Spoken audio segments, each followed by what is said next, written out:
Next on Saratoga Live, Morticia impressed here sprinting on the turf in the Coronation Cup last summer. Can she regain that form after struggling on soft going last month? Tilly's Lily brings an undefeated record into the Smart and Fancy. Now she faces her toughest challenge yet in her stakes debut.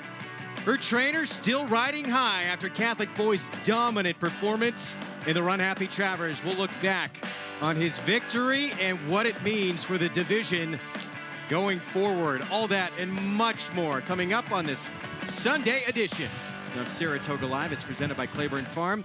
100 years of doing the usual unusually well. Good to have you with us here on Fox Sports 2. Canoe has already been painted in its new colors after Catholic Boy shifts back from turf to dirt, gets the job done, and his connections now believe maybe he's even better on dirt. So they have some decisions to make going forward about where he is going to stay as they look ahead to the Breeders' Cup. Good to have you with us, Greg Wolf, alongside one of the top trainers in the country in Tom Amos. We'll look back on all the big action from yesterday, including those two Grade 1 wins for Bob Baffert, of course, a day after he was inducted into the Saratoga Walk of Fame in that red jacket ceremony. Congratulations, by the way. I didn't know you were inducted in that blue jacket ceremony. Where'd that take place? This is style. You're a man that knows style. Come on. Come with it. Our feature today, Smart and Fancy, Morticia struggled in that caress here and that soft going in here. Can she get back on track today? Well, if you're willing to throw that out, if you're willing to throw that effort out because it was soft turf, you can watch her at one of her best performances in the Penn Dash. And she's going to run against a horse that's running against her today in Just Talking. That's Just Talking on the outside, Morticia on the inside. Morticia was pressed hard by Just Talking, hard enough that you thought it might cost her a little bit of finish. But there she is drawing off from Just Talking. Today, the roles are reversed. Morticia will be in the outside post. Should Just Talking be pressing her, she'll be doing it from the inside of her, and that's a difficult way to run a race. So I like Morticia even more on the outside today than in that race. Jose Lezcano gets the return call. It is a loaded feature, 5.5 furlong turf sprint. You can get signed up, started, play along with all the races we show you. Go to NYRABets.com, use the promo code Saratoga Live, and bet any track, anywhere, anytime. Get that $200 new member sign-up bonus. We're getting close to action here. You're joining us for race 5 coming up. We're approaching the 11-minute mark to post as we take a look at the field here of maidens, 6 furlongs in this spot. Scratch the 1 and 4 and enliven for Kieran Mclaughlin. Down Ghost Sapper taking a lot of attention. A lot of attention from that outside post, the 8. This is a half to Enticed, who won the Gotham, made almost $600,000. A lot on the resume to like about this unstarted first-timer, the 8 Enliven. And the other action goes to another first-timer, the 3-horse of Todd Pletcher's, Angelia. That horse, not so much in the pedigree department, must be showing good things in the morning. There she is. She is trained by Todd Pletcher. With more on this filly and the rest of the field, time to check in with Maggie Wolfendale with a Paddock Report brought to you by Hillendale Farm, now standing Curlin for $150,000. And what better way to start off this Paddock Report than with a daughter of Curlin, and that is number 3 in here, Angelia, for trainer Todd Pletcher. Now she comes in, she's got a lot of substance to her. She's big, she's solid, she's well muscled, she's been very relaxed and professional here. And watching some of her workouts, which have been from the gate, she has broken pretty well. She actually worked with Blahnik, who was very disappointing in trying the turf, but did go out there and set a pretty quick pace. She was faster than her, and she breathes much better than that filly on the main track with rider John Velasquez aboard. So we'll see. She is saying to me and hinting with her pedigree too that she might want to go a little further though than the 6 furlongs. Now on to other first-time starters, including number 6 in here, Weedle. This one by Flatter, Claiborne Stallion, and a half to Party Boat, but Party Boat was a better turf horse.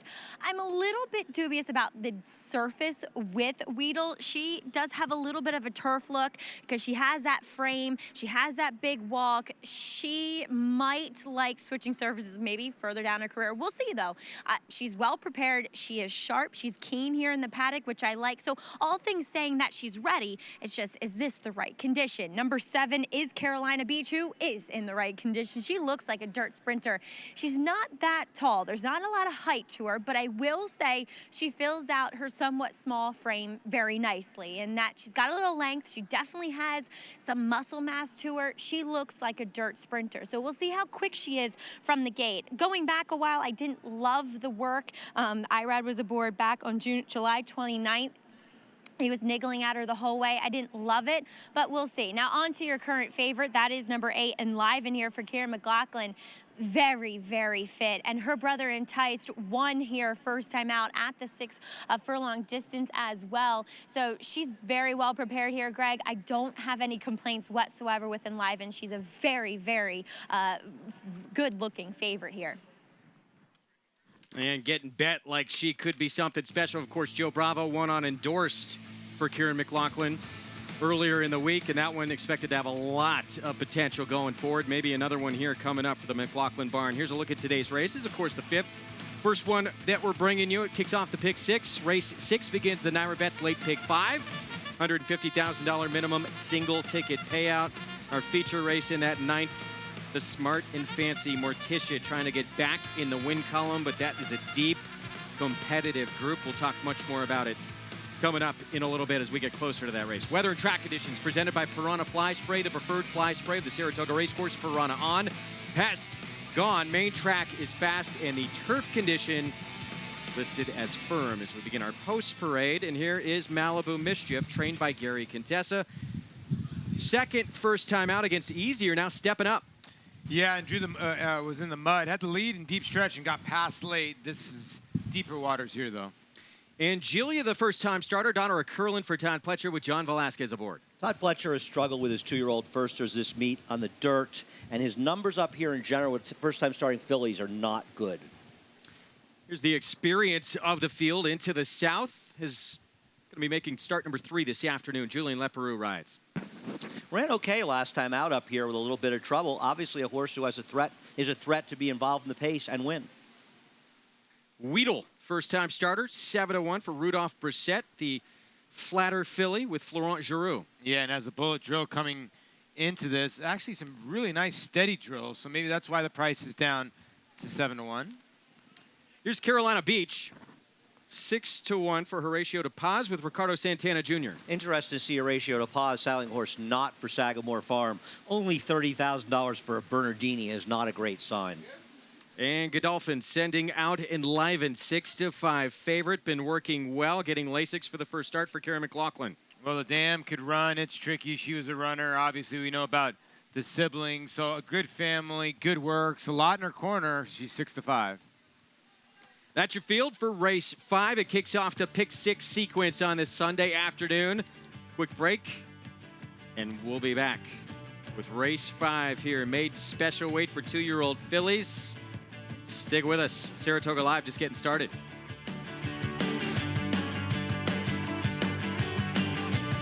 Kentucky Derby winner Orb was the leading freshman sales sire of weanlings, yearlings, and 2-year-olds. On the track, his runners have scored on both dirt and turf, including stakes winners Autumn Warrior and Orvolution, stakes performer Scrapper, and TDN Rising Star Explorer. In the sales ring, his progeny continue to sell well beyond his stud fee, including the $1 million co-sale topper at Saratoga. Classic winner, classic pedigree, Orb, standing at Claiborne Farm.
We're back on Saratoga Live. So much going on here at the racetrack.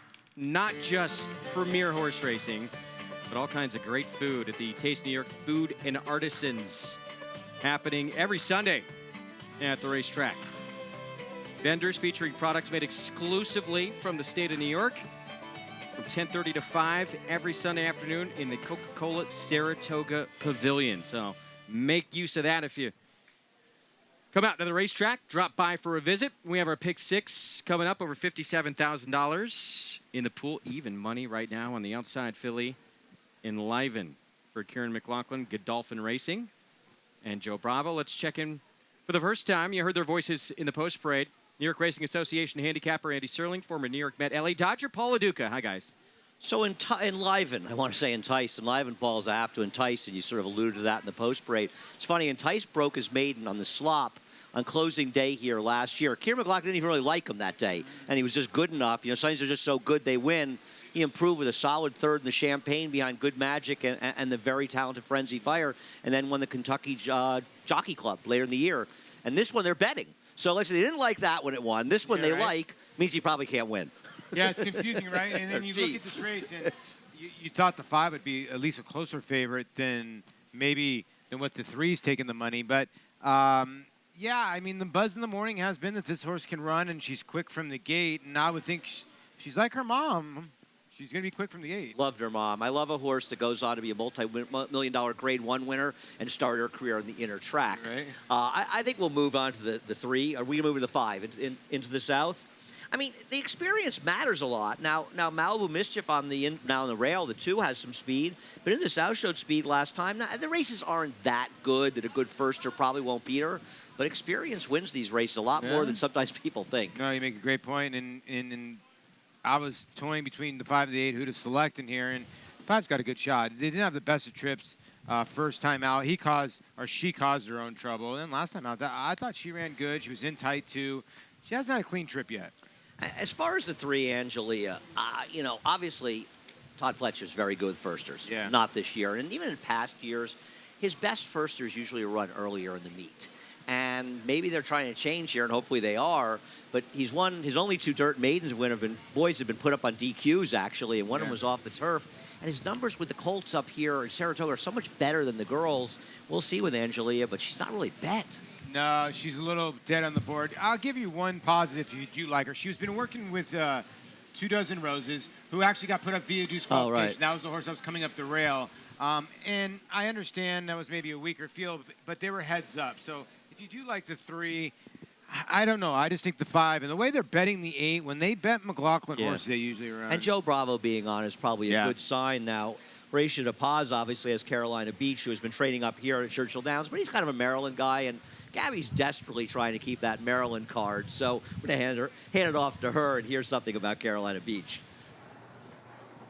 Of course, you have to leave it up to both me and Maggie to keep that Maryland card, that's for sure. But I remember you mentioning, Andy, kind of the new ownership here with Alex Rankin for Horacio de Paz. Obviously, Horacio de Paz has been the private trainer for Sagamore Racing for quite some time, but he did announce a few weeks ago that he was going to become a public trainer. So this is one of the first horses for one of these new owners, and Alex Rankin is actually the father of Hunter Rankin, who is the president of Sagamore, so a little bit of a connection there. But I really wanted to talk about the 8 Enliven here, a first-time starter for trainer Kieran Mclaughlin, who's really taking all the money. I talked to Kieran, and he said, quote, "This is the best, one of the best fillies in the barn." So they really think that she has an immense amount of talent. He also said that Joe Bravo has been working her in the morning, so he has plenty of experience with her. So really curious to see what this filly is capable of. But clearly, Kieran is very high on her.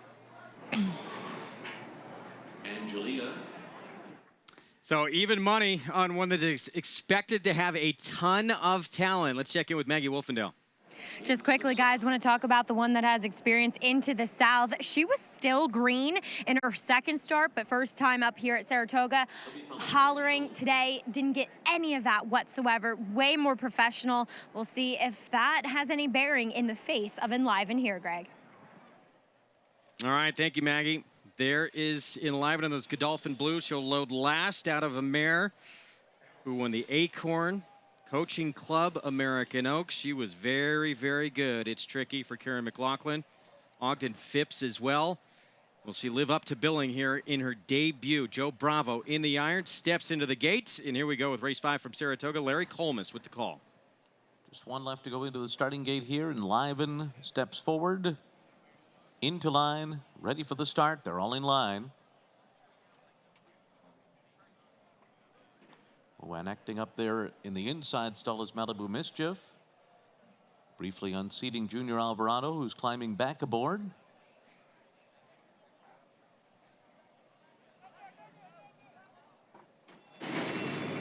They're off. Malibu Mischief broke like a shot from the inside. Right out to the front and opening up from into the south. And Liven is there on the outside, and coming through at the rail is Weedle. And they're followed by Carolina Beach. Angelia is the trailer early on here. 7 lengths off of Malibu Mischief, who just flew onto the gate and leads the way past the half-mile pole in the clear by a length and a half over into the south. And Liven on the outside, and Weedle a 22.65 quarter. Carolina Beach is 5 lengths off the lead and 3 lengths ahead of Angelia at the rear of the field. They make their way around the far turn. Malibu Mischief the leader, and Liven is going up on the outside into the south between those two. And then it's back to Weedle on the inside. Carolina Beach and Angelia trying to catch up with a wide rally. They're making their way to the top of the stretch. 45.38 the half for Malibu Mischief, who's still there coming to the 8th pole. Into the south is next, and drifting out is Liven, not doing enough right now. Weedle trying to squeeze through an opening in between Malibu Mischief and into the south. Now going to come to the outside of them, and it's now into the south who takes the lead. Into the south, and Julian LeParoux are going to go on to victory here to win it by 2. Weedle was second, Malibu Mischief was third, and Liven was fourth. Experience paying dividends. This was the 3rd start for this daughter of Into Mischief, and Into the South gets the job done. Does indeed. Pace set by Malibu Mischief, breaking like a rocket out of the gate. A lot to like about Into the South going into this race. She had a tricky, bad trip last time. Front bandages came off today. I like that. I was worried about whether she would come out with those today. She didn't. Ran a very professional race. As for the Todd Pletcher horse, chalk it up as another one that did not leave the gate well, broke last. Not a lot to add to what Tom said. I mean, just Into the South, experience paid off. She's the best horse in here, and Weedle was actually the first who ran the best in here, getting a good trip and a good ride from Ferranteroux for Rodolfo Brissett. And Liven, you thought in the backstretch of the turn, Paul, that she was gonna kick in. She didn't. She's a little green, but she didn't run particularly well. No, we'll go back to the start, and Tom is right. Watch the 2. She's like a quarter horse. Man, she bounced out of there. Boom. Had a couple lengths on this group. Angelia. You know what, too? We need to pay attention to the racetrack a tiny bit. It seems like on the turf, speed has been good, but today on the dirt, I don't know if the rail is that good. I think you might want to be in the center of the racetrack. It does seem like it's fairer than yesterday. That's for sure. How the track is, I don't know. Angelia, as Tom pointed out, another Pletcher horse, but broke a good length and a half, 2 lengths slow. So 4-1 on Into the South. Not only had started twice, actually had a race over this racetrack at this level back on July the 29th. That meant a lot here, and the experience winds up getting the win. As for the 4-5 favorite, winds up 4th, 5-6, 2-8 finish, and a 4-1 start to the pick 6 sequence in here. Julian LeParoux aboard for Ignacio Correas. Maribel Stable with his daughter of Into Mischief getting the victory. We'll be back with the prices right after this. The Naira Bets Late Pick 5. We'll set that up as well. And we're going to celebrate what an incredible weekend we have had here at Saratoga. Stay tuned.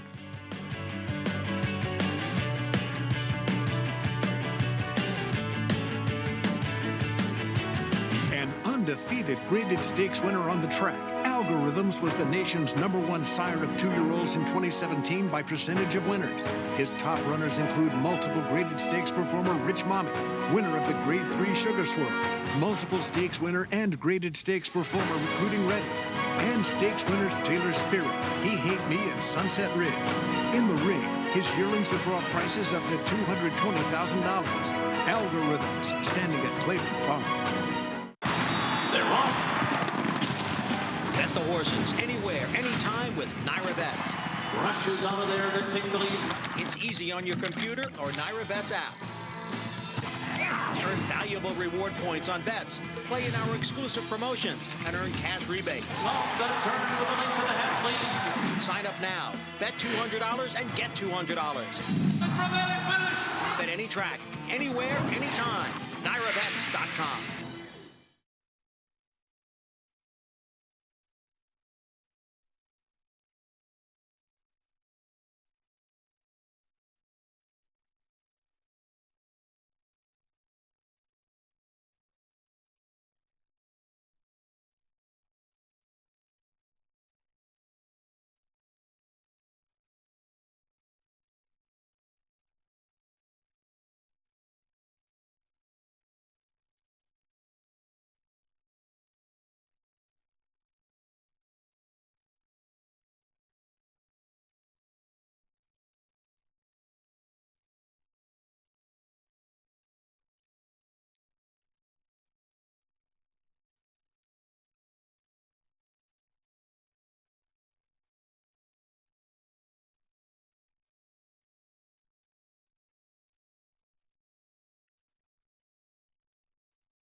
Back on Saratoga Live. And those belong to the barn of Jonathan Thomas and Catholic Boy after that run-happy Travers victory. We'll be talking plenty about that performance coming up later on in the show. Right now, race 5, pick 6 underway. Into the South with the victory. Third time out, this daughter of Into Mischief breaks through. Breaks through well, and a horse I think with a future. Excuses in those first 2 starts, broke from the inside rail first time, had a tricky bad trip last time. Into the South, very determined. Head downstairs to Maggie Wolfendale. Thank you, Greg. Sorry, Nacho. We're reminiscing about Blue Prize here, and yes, losing by nose. But Into the South, she was great today. Nacho, talk a little bit about this filly's development. Going back to her Churchill Downs race, she showed that she could run, but boy, was she green.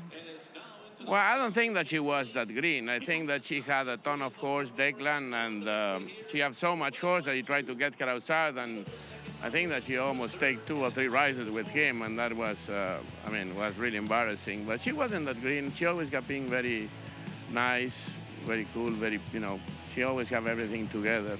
I mean, it's a homebred. We had her since, we break her early. We had her since, the beginning of the year, and she always got being really great for us and very kind for everything. And fat for her comments on last time. She's always like that. It's not our fault. She's a good doer, that's for sure, yes. Yeah. I'm not gonna take the feet away from her. That's important with these fillies. And with one like her that, has that kind of tactical speed, do you keep her at sprint races? Do you try some graded stakes from here? I don't know yet. I think that our main goal now is going to be that Sprendiff bred, stallions in Churchill in October. So for sure we're going to need to run an allowance probably in the meantime. I don't think that I'm going to try to keep it as easy as the company that I can find for her and see if we can bring her, really into something by the end of the year. She's very small, even if she's, a good doer, but she's small filly, but very nice homebred for Marybred. I would say so. Nice job, nice win here in her 3rd career start. Nacho, congrats. Thank you very much. Thank you very much. All right, guys, Into the South. Well, she was into the Saratoga Winner's Circle today. Yeah, and career start number 3, very promising young filly with a nice win, which one of the great things we love about this meet, seeing all these young 2-year-olds. And could be our future stars here in this sport. We have the NYRA late pick 5 coming up next. $150,000 minimum single ticket payout if you play it through NYRA. It starts off on the turf. Entry-level allowance at 1 mile and a 16th. And Dr. Edgar had a very good return to the races for Barkley Tag. Came up a little bit short, but off that could be very tough. Could be very tough indeed. That was a big figure he got that day. He's one of a few speed horses in this race, which suggests that the race is going to set up with a legitimate pace. Both he, Dr. Edgar, the 3, as well as Harlan's Hunch, the 4, and Via Ignacia should show speed in this spot. Let's take a look at a pick 5 ticket you put together for us in here. $48 play, 2 deep first leg. 2 deep first leg, and I'm including Dr. Edgar in that. We go to the 8th race. That's where I'm going to narrow it down. That's my horse that I run today, Secret House. We're going to try and go to the lead and keep on going in that spot. All right, good luck in the NYRA late pick 5. Still plenty of time. Put a ticket together. 70,000 plus and growing in that pool. We're going to take a timeout. More coming up. Paddock Report from Maggie Wolfendale. And we'll have our post break for this first leg of the sequence. The NYRA late pick 5 ahead. Stay with us. His record-breaking accomplishments on the racetrack paved his way here to the Stall of Legends. Now retired to stud, we welcome the dawning of a new era as this esteemed champion hopes to stake his claim to immortality. His blazing speed and striking good looks have been passed down to his remarkable first foals. Foals that will carry the flag of their famous father and one day hope to break records of their own. Medication-free and undefeated in sprint competition. Run happy, standing at Claiborne Farm.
I am a racehorse. I awake each morning ready to exercise. Some mornings I breeze and a time work. Most mornings I gallop or jog. Once I'm done exercising, I cool out for 30 minutes, making left-hand turns with a hot walker. Then my groom gives me my daily bath before I return to my stall to eat. I spend my afternoons grazing on alfalfa or on the lawn. I'm what you might call a fan favorite. Visitors stop by to say hi and feed me carrots. On race day, there is no morning meal. This is how I know that in a matter of hours, I'll head over to the paddock and size up the competition. My team will put on my bridle and saddle. The trainer will tell the owners how I've been doing before he tells the jockey how I like to be ridden. Then, a man will yell, "Riders up!" "Riders up!" and the jockey will climb on my back. I'll walk through the tunnel to the track as the bugler plays Call to Post. It is now time to put my game face on. I know that once I enter the starting gate, I'm seconds away from doing what I'm bred to do. That is run as fast as I can. The bell sounds, the gates open, the crowd roars, and I run. I run fast, and as I turn for home to the roar of the crowd all the way to the finish. And if I win, I'll head to the winner's circle to get my picture taken with my smiling team. Win or lose, I return home with my groom to my barn for dinner and to catch some Z's to rest up for tomorrow. I am a racehorse. And they do their own work, too. Look at that, helping out around the barn. I didn't know they could do that. Nobody did my stalls for me when I was grooming back in the day. We love these horses. That's why we're here, and we're seeing some of the best in the world. That's what this meet is all about. As we get set for more great action coming up, our feature race today, 5.5 furlong turf sprint, which we'll have in the Smart and Fancy. We're going to head downstairs right now. Gabby Gaudet standing by with a special guest. Thank you, Greg. And here with New York Racing Association CEO and President Chris Kay. And Chris, obviously it was a fabulous weekend, Traverse weekend. Talk a little bit about the day and all the successes that we had. Yeah, it really was a fabulous weekend. On Friday, we shined a bright light on the wonderful New York bred program, and we inducted Bob Baffert into the Walk of Fame. He was truly humbled and touched to be now wearing a red jacket. And then yesterday was incredible. We broke the record. The record was $48 million in all sources handle. We beat it easily with over $52 million in all source handle. Great credit to our entire team, led by Martin Panza in the racing office, Lynn LaRocca for all the guest improvement areas. Just a great day by everybody. The weather definitely helped as well. Talk about that. I mean, the first half of the meet, we were a little bit unfortunate, but the second half of the meet, things have been glorious and people have been coming out here. Indeed, you know, and we had over 49,000 people here yesterday. We have great weather today, and it looks like we'll have good weather the rest of the meet. In fact, Glenn Kozak, who's done a fantastic job on these tracks, said that yesterday was the first day he turned the sprinklers on since a week before we started the meet. It's been incredible. But I think all that bad weather is behind us. I encourage everybody to come out because this weekend is going to be awesome as well. We'll have the Spinaway, the Hopeful. We've got all kinds of things going on in the backyard and a special buffet for barbecue lovers at the rail tent. So it should be great for everybody. The fun's not done yet, right? The fun never stops here in Saratoga until the day we have to all pack up. We always love it here in Saratoga. It's always a bittersweet moment when we have to say goodbye, but at least we got another week through Labor Day to have fun up here in Saratoga. And then the day after Labor Day, we look forward to counting down the days for next season. Thank you for joining us here today, Chris. Thank you. Take care. All right, back to you, Greg. I'm starting to get sad all of a sudden. After today, just 7 more race days at this 2018 Saratoga meeting. It has gone by quickly, but we had a fantastic Traverse Day, and the best weather has been saved for last, luckily for us. Yeah, it has, but I mean, fantastic because the races were so good yesterday. Catholic Boy dominating the Traverse was a very interesting development as the second half of the year comes around for these 3-year-olds. Again, we're going to look back at that performance a little bit later on in the show. Right now, we're going to send it downstairs. Maggie Wolfendale will take it away with his Paddock Report, brought to you by Hillendale Farm, now standing Bayern for $15,000.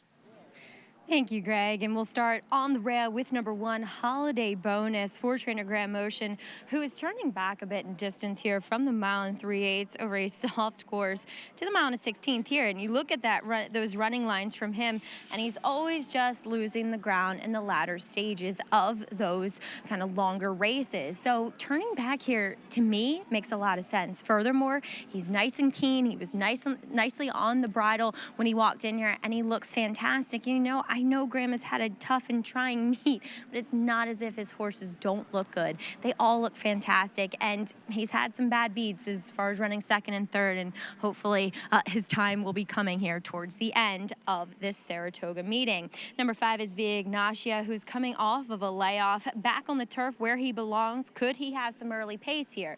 I will say, though, that coming back this year, he's a little bit more on the quiet side than I had seen from him back in 2017. He looks extremely fit here, considering the break between races from early December till now up here at the spot. Really well conditioned, but like I said, a little more on the quiet side. We'll see if he does have that early speed that he possessed on the turf last year. And then finally, second off of a layoff is number 8, 3 Perfections, who I definitely thought would need a race as he ran behind your likely favorite Dr. Edgar last time out. He just seemed a little on the heavy side. He didn't seem as cranked up. Today, it's more of the same. same three perfections that I've seen in the past. A little more energy here, a little more tucked up. He's heading in the right direction here. As I'll throw it over to you guys, Andy and Paul, for a bit about Dr. Edgar, whose first race for Barkley Tag was tremendous. No, it was good, Maggie. I agree. The thing is, and he rated a little bit in that race, which helped him. Obviously, it was a fast pace, but the course were pretty baked at that time down at Belmont Park. They're getting that way here after just a few days of no rain. But with Harlan's Hunch in here and Via Ignatia, are you worried, Paul, that could get a little bit hot up front? Yeah, it could. The 3 doesn't have the best post position. If she drew or he drew outside, I think it'd be a lot better because Harlan's Hunch is going to the front end, and Kendrick Carmouche could pin Dr. Edgar, or he's going to try to space out this field, but I just don't know if he can space them out that far, you know? It's a little bit interesting, and the course has been playing very favorably towards front runners, so I think you'll see some aggressive riding. I thought the one Holiday Bonus could be interesting. Now, a lot of times, horses that improve with distance, you don't really want them when they cut back in distance. And listen, that could maybe end up being the case. But I wonder if Holiday Bonus has just improved a little bit as a racehorse, because he had run some routes last year, and he's got some races at this distance that are okay. And I'm hoping the cutback works for him, and he could get a nice trip under Irad Ortiz, who won his first race today in a few days. Yeah, he's been running into these slow fractions. But if you go back and you look at the race June 30th, 2017 at Monmouth, they went 110 flat. I understand that course can get baked too, but he was on the pace. He runs whatever the race is. I think the quicker the pace, better for him, and I think he'll get a quicker pace today. Yeah, we'll see. And the same can be said for the 9 Lunaire. The problem with the 9 Lunaire is it's getting to the point where you're just wondering if he wants to win. He seems to be very comfortable being second. Yeah, when you're 1 for 17, I get it. You can make a career out of it, and with $118,000 in the bank.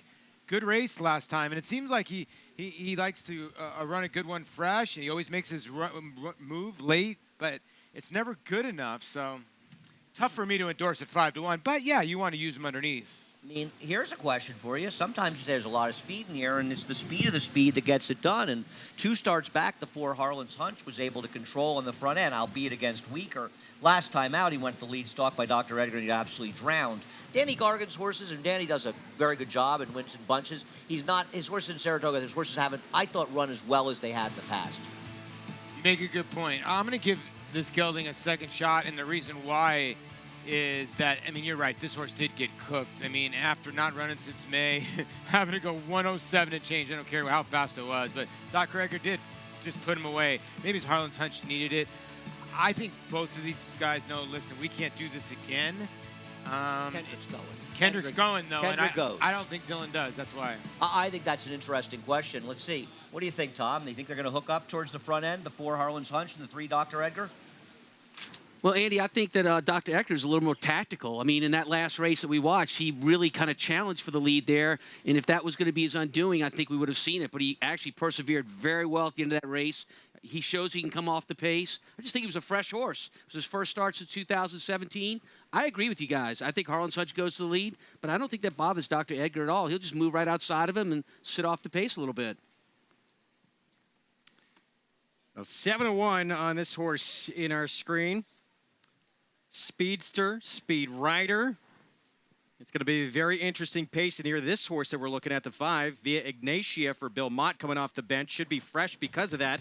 Likes to be close as well. Yeah, those races from last year are very, very good up until his last. But you know what? Got time off after that, and for a good reason. Needed the time. Comes back. Mott very good off the layoff. This is another horse that will probably be close, if not on the lead. Faced a good one the last time that this one was on the turf. Classic Covey, we saw flying late to try and catch stablemate Red Knight just yesterday for Bill Mott. He gets nailed right at the wire. Whenever I'm watching turf races, I like to look at the separation between the first 2 finishers if it's a close race. There was good separation there. Tells me that Via Ignatia, who was second that day, the 5 horse, is a good horse. Here's a look at Irad Ortiz Jr., the meet's leading rider, teaming up with Graham Motion here, making the walkover for our post-parade coming up. And we're going to kick things off with Holiday Bonus here in just a moment. Mile and a 16th on the turf. There's Sam the Bugler with the call to post. As we get set to kick off our Naira Bets late pick 5, over $100,000 in the pool and growing on this Sunday afternoon. And we will start with the son of Harlan's Holiday here, 4 Graham Motion, as we mentioned. Took the lead on a soft turf at Saratoga, going a mile and 3/8 last start, and got caught backed up to 3rd. I'm taking this horse, hoping to get Graham Motion a solid last week here at Saratoga. He will need pace. Dr. Edgar, he is our favorite right now. Second off a lengthy layoff for Barkley. Tag Dylan Davis aboard. I agree with Tom that his tactical speed will help him in a spot where there are other speeds he'll have to contend with. Harlan's Hunch, Kendrick Carmouche aboard the Speedster for Danny Gargan. Yeah, and you're nail on head with Speedster. Look for this gelding by Harlan's Holiday to try to take this field gate to wire. Via Ignatia for Bill Mott has been off since December 1st. This will be his 4-year-old debut. And John Velasquez rides. Look at his turf races last year. Some very good names in there, including future Grade 1 winner Fantastic. He's a player if he can run his race off a layoff, but is there too much speed? And that horse would go on to win the United Nations Grade 1. Abatement. Interesting runner coming in here for Elizabeth Voss. Second start here in the States. Yeah, sort of just ran around in one spot because they didn't really go that fast. They didn't change many positions. So the 6 might be the one closing late here. Clutch Cargo, big price, Jose Lizcano for Phil Serpi. Clutch Cargo wins. We might be looking at a single ticket winning ticket in the Naira Bets late pick 5. 3 Perfections at 7:01 right now. Second off the layoff for Jimmy Jerkins with Luis Saez. Yeah, and probably needed that race, obviously, being off the layoff for a year. And should be better today. The worry is only 4 starts in 2 years. And Lunaire for Tom Albertrani, Jose Ortiz aboard.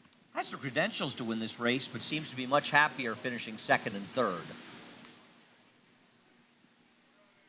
That is your field for the race that kicks off the Naira Bets late pick 5 here on this Sunday afternoon. Still time to get your ticket in. 121,000 plus in that pool and growing. Current favorite, the 3, Dr. Edgar for Barkley. Tag. We'll be right back.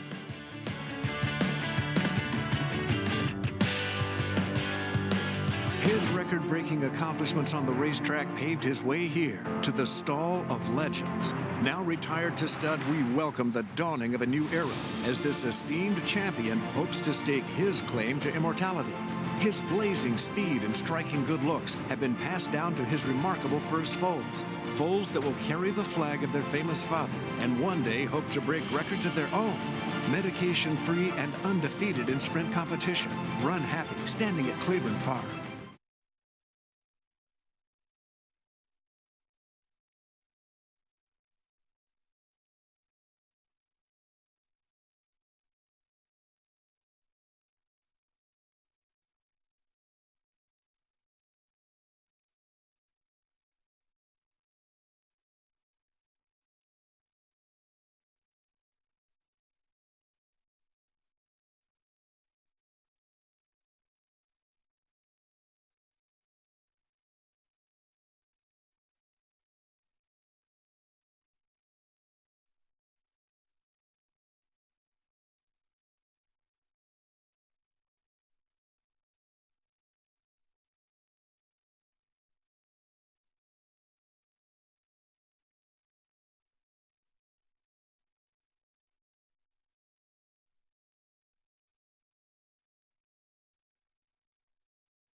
Travers Day was incredible. Did not disappoint. 49,400 plus in paid attendance to see 6 Grade 1s on the card. And a shining performance by Catholic Boy. And he has all kinds of options now going forward for trainer Jonathan Thomas. What a moment for that young trainer who has won a Grade 1 now on turf and on dirt. Pretty incredible as we get set for the start of our first leg of this Naira Bets late pick 5 coming up. And we're taking a look here at 3 Perfections. Jimmy Jerkins runner who was off for just about a year and 2 days. Returned, obviously needed that race, faced Dr. Edgar on that day. You got beat about 6 lengths by Dr. Edgar. Dr. Edgar, your favorite, the 3-horse at 5-2. 3 Perfections is going to give you some value at 7-1. So how do you make up those 6 lengths that Dr. Edgar had on him? They both came off the bench, off layoffs that day. For me, 3 Perfections, the thinking here is, well, a lot of it's about the odds. I like the odds, and I like Jimmy Jerkins as a trainer, and I'm going to say he needed that first race back. So I look for him to run well here. He is a horse that'll benefit from the pace scenario maybe as much as any horse in the field. Now, we talked about the incredible streak Jimmy Jerkins was on as well. He sent out 5 consecutive winners earlier on this week at the meet. That streak eventually came to an end. Here's Dr. Edgar. And Jimmy Jerkins' 3 Perfections faced this horse, both of them returning in this spot back on July the 11th. Dr. Edgar got beat just by a neck in that spot. Let's go to Maggie Wolfendale for more. Thank you, Greg. And want to talk quickly about number 6, Abatement in here. He's a long shot, but deservedly so. Last time out, his first race in 10 months, his first race in the States for Liz Voss back at Delaware. That field was wired by a horse who got to set a very slow pace. And I thought he actually ran pretty gamely in their Abatement. In the paddock, well, he did get a little hot and washy, but that's almost a typical thing for horses. I can't explain why, but horses that are trained by jumps trainers, or horses that go over the jumps, they tend to get that way. Like I said, I don't know why, but I'm almost willing to forgive him for that. And I just think with a race under his belt, he should get a livelier pace today. And he is a good-looking type, as we'll also check in with the other horse that is second off of an extended layoff. And as Tom said, he thought he needed the race. Well, I know he needed the race. He just wasn't quite the same. He really wasn't cranked up coming off of that long layoff, and he got out here on the track too, and he just showed far more energy. He was much more on his toes. He's bouncing. This is the 3 Perfections that I've seen in the past. But I want to check in with Gabby Gaudet for number 3, Dr. Edgar. Gabby, I know this is a horse that you actually liked last time, and he was a bit of a bigger price that day. Yes, indeed, Maggie, that he was. But I think one of the most important things about this race is definitely the pace scenario and whether or not Dr. Edgar is going to be hooked up on the front end like he was last time out with Harlan's Hunch. I did get the chance to speak to Barkley Tagg and see what he thinks about this horse in terms of the pace. And he said, unfortunately, this is a horse that just breaks really fast, really sharp every single time. So you can't really take him out of his element if he breaks in front of the 4 Harlan's Hunch. So we could very well see a similar situation. I did ask him how he came out of the race, as this is his second start off of that layoff since September of last year, and he said he could not be doing any better. But Greg, he is just as sharp as I would say he was last time out. I mean, he's on his toes, and Barkley said he's very sharp today, and he predicts another sharp break. So we could see these two hooking up on the front end once again. We could have a very lively pace here in this 6th race. And Dylan Davis, of course, he had a pretty big day back on New York Showcase Day, winning the West Point with Carafa 17-1. That 9-year-old in his 4th try in that race getting the win. Yeah, all 3 of these horses, these 3 speed horses, are next to each other in the gate, the 3, 4, and 5. These riders, as well as these trainers, they study these races. They talk about how it's going to set up in the paddock. You can believe everybody's going to be looking to their right, looking to their left, and seeing what their fellow journeymen are doing. So as a trainer, when you're talking that strategy, and that's really the only time that you really get together and talk, I guess, unless you have a really close relationship with the jockey, but how much do you kind of go into it, and how much do you kind of let the jockey say out of the gate how it breaks, let happen what happens? Yeah, I mean, look, it's just like handicapping, right? I mean, how many times do you handicap everything exactly the way it's supposed to go in the race?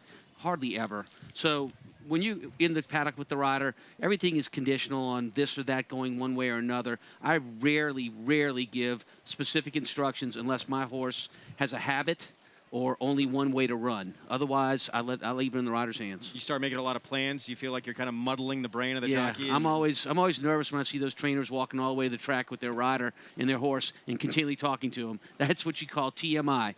Too much information. These jockeys, especially here at this jockey colony, but all the best ones, they do their homework and they know what they're up against in here. And we know on Harlan's Hunch, Kendrick Carmouche, he's on a speedster on the 4. He likes to send. That horse, no doubt, is going to be part of the pace in here. And here's a look at the 6. This horse would love to see a hot pace up front here. 2nd time in the States for Elizabeth Voss, who ran huge in a stakes race. Got moved up via DQ on New York Showcase Day. with a big long shot in the John's Call. Over $200,000 in the Naira Bets late pick 5 this afternoon. Dr. Edgar remains the favorite here at 2-1. And if a horse is just really sharp out of the gate and wants to go, you know there's other speed horses in the race. I mean, what are your choices? Yeah, right. Especially if you're on the inside like Dr. Edgar is. He's inside the other 2 speed horses. If he gets aggressive on the inside, there will be no rating him, even though you can look at his past performance and see in some of his races he's willing to lay off the pace. There he is. Second start back off about a 10-month layoff for Dr. Edgar. 3 Perfections was in that race as well, the 8 horse, but it was Dr. Edgar had a 2-length lead in the stretch, just got caught by a neck against a pretty good performance from Gucci Factor. Can he finish the deal this time? He's the 2-1 choice as we begin to load up here for the first leg of our Naira Bets late pick 5. Good luck to everyone getting involved. Again, play through Naira Bets. You're the only ticket. $150,000 minimum. We're well above that here this afternoon. That is a healthy pool here on this Sunday afternoon. Let's head it upstairs for the call. Let's go to the voice of New York Racing, Larry Colmus. Via Ignatia has moved into the starting gate. 3 Perfections is coming up to line. And Lunaire will be the last one. Lunaire steps forward and in, and they're all in line.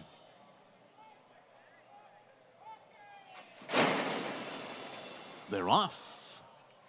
Dr. Edgar and Harlan's Hunch go out there together with Via Ignatia 2.5 lengths off of them, and Harlan's Hunch is going to grab the lead. Dr. Edgar will sit back and let him do it and be a 1.5 lengths behind into that turn. Via Ignatia follows in third. 3 Perfections is fourth.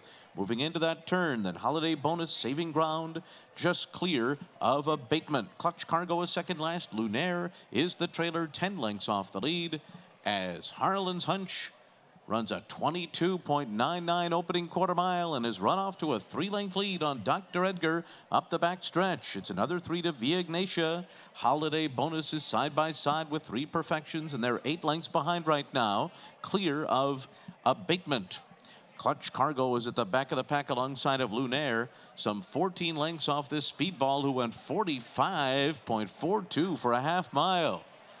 Kendra Carmouche and Harlan's Hunch on a front-running mission into the far turn. They've got a 5-length lead. Via Ignatia comes to an opening on the inside, takes second from Dr. Edgar, who starts to drop out of it. Then Holiday Bonus, 3 Perfections. Another 4 lengths more to abatement, Lunaire and Clutch Cargo. Harlan's Hunch still rattling along, but the competition closes in swiftly now. And here comes Via Ignatia and Dr. Edgar on the scene once again. Holiday Bonus is in the mix too. And 3 Perfections on the far outside. Lunaire is dashing through an opening down toward the inside. Dr. Edgar, Holiday Bonus. Lunaire down toward the inside. It's Holiday Bonus, Dr. Edgar. Lunaire is third. Dr. Edgar, Holiday Bonus. These two down to the wire. It's gonna be Dr. Edgar. Dr. Edgar, a game victory over Holiday Bonus here. And then came Lunaire and 3 Perfections. Dr. Edgar sitting behind Harlan's Hunch early and just enough to hold off Holiday Bonus late. Yeah, that was a big race by Dr. Edgar because the pace was really, really rapid. And when it collapsed, Dr. Edgar, who's sitting second, takes over. But man, how did he have the energy to get to the wire? Because he'd gone so quick early on, but holds off the one Holiday Bonus who got a great trip, came around, just couldn't catch a very determined Dr. Edgar. I agree. Shocking watching the race he won. Never really looked like a winner, but the anchor, the Andy Sterling anchor, dragged down Holiday Bonus in the stretch. Wow, I mean, I can't even add to anything that Tom just said. I don't know how this horse found the heart. I don't care. I understand. They went 133 for the mile. I get it. This turf, of course, is going fast. It might have carried that horse, but man, the one looked like he was going to go by 3-4 lengths, Tom. And that horse, they could have went around again.